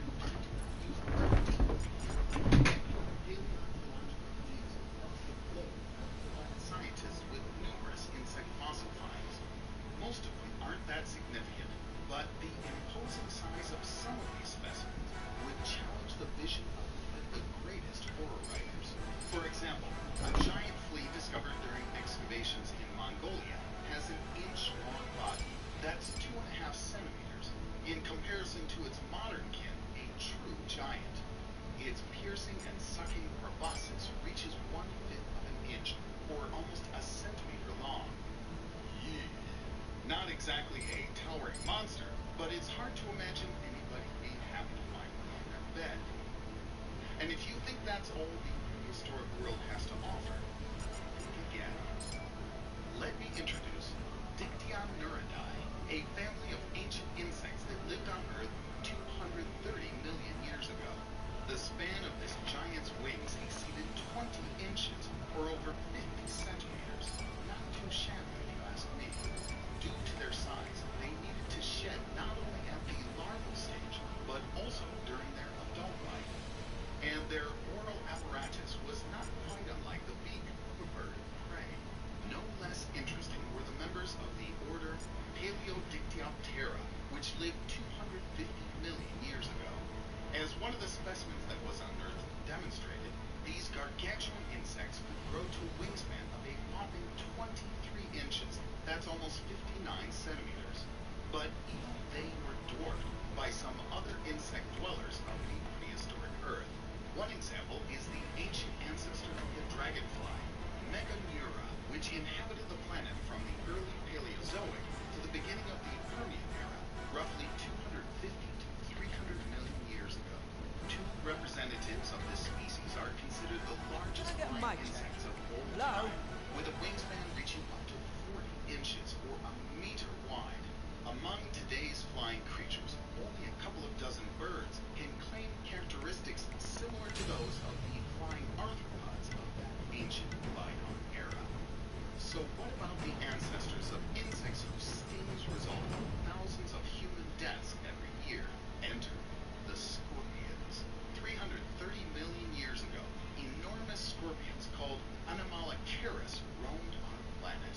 These frightening creatures reach up to 28 inches or 71 centimeters long. One can scarcely imagine, and must shudder at the thought, of how many people could fall victim to this creature's sting were they still to exist. The terrestrial version of the oldest scorpion is worlds apart from its seagoing aquatic cousin. This giant sea scorpion was a typical inhabitant of our planet between 460 and 250 million years ago. Just recently, scientists managed to find a petrified claw of one specimen, which gave us some idea of the enormous size this monster could actually achieve. It turns out that this giant could grow to as large as 80 inches or 2 meters in length. But even Anomalocaris isn't the record holder among prehistoric insectile creatures. Roughly 350 million years ago, there a fascinating arthropod genus called Arthropura, the largest known insects in the history of our planet. Some species could reach up to 120 inches. That's 3 meters. Heretofore a length thought impossible for an invertebrate. And should I mention that this huge creature walked on 60 legs? It's safe to assume that upon meeting such an ungodly beast, while taking a stroll through the woods, your average Homo sapiens would poop his pants, to say the least.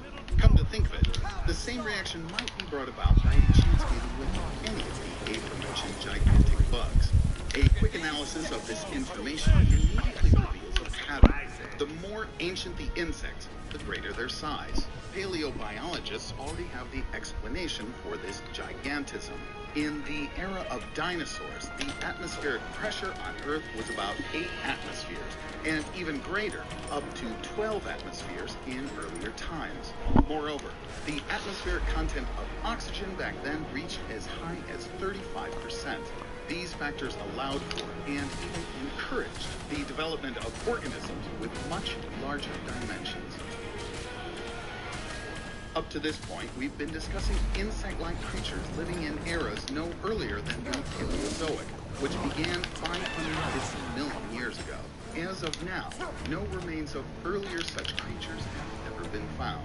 At least, nothing has reached our times intact. We can only guess that their dimensions were undoubtedly humongous. Indeed, as we've seen, the younger the Earth was, the higher was the pressure and oxygen content in the air. So we know that 500 million years ago, 80-inch, 2-meter-long insects existed. Then what flying and crawling monstrosities might have been buzzing about, say, 1 billion years ago, or even 5 billion? You might object and say that the first living organisms only appeared on the Earth 3 billion years ago. But we really don't know that for sure. This is only a theory that scientists currently agree on, and that could instantly collapse if just one fossil dated more billions of years ago is found. And as long as additional excavations are carried out, the possibility for such a discovery remains. Our knowledge of early life on our own planet is rather sketchy, to say the least, and a small object or two brought to the light of present day from the secret vaults of the ancient Earth could shatter the present scientific consensus in the blink of an eye.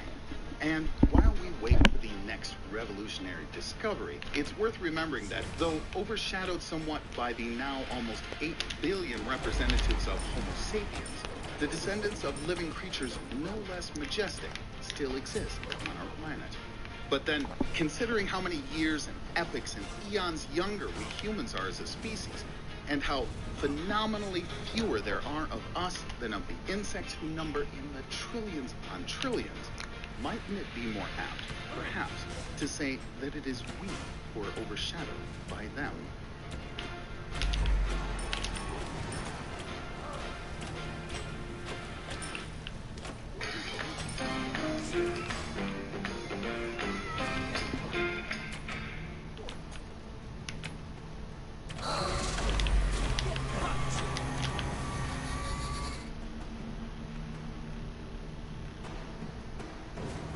My guitar needs tuning.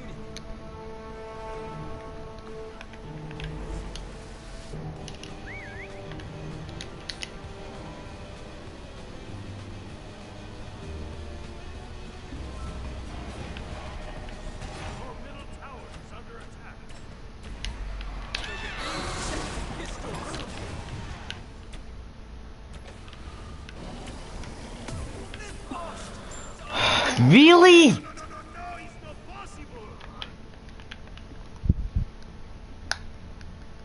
This game's a fucking scam.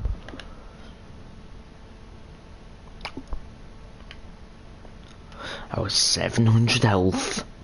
I was on full mana. The guy hits me with a what is that damage? That was in 2 ability.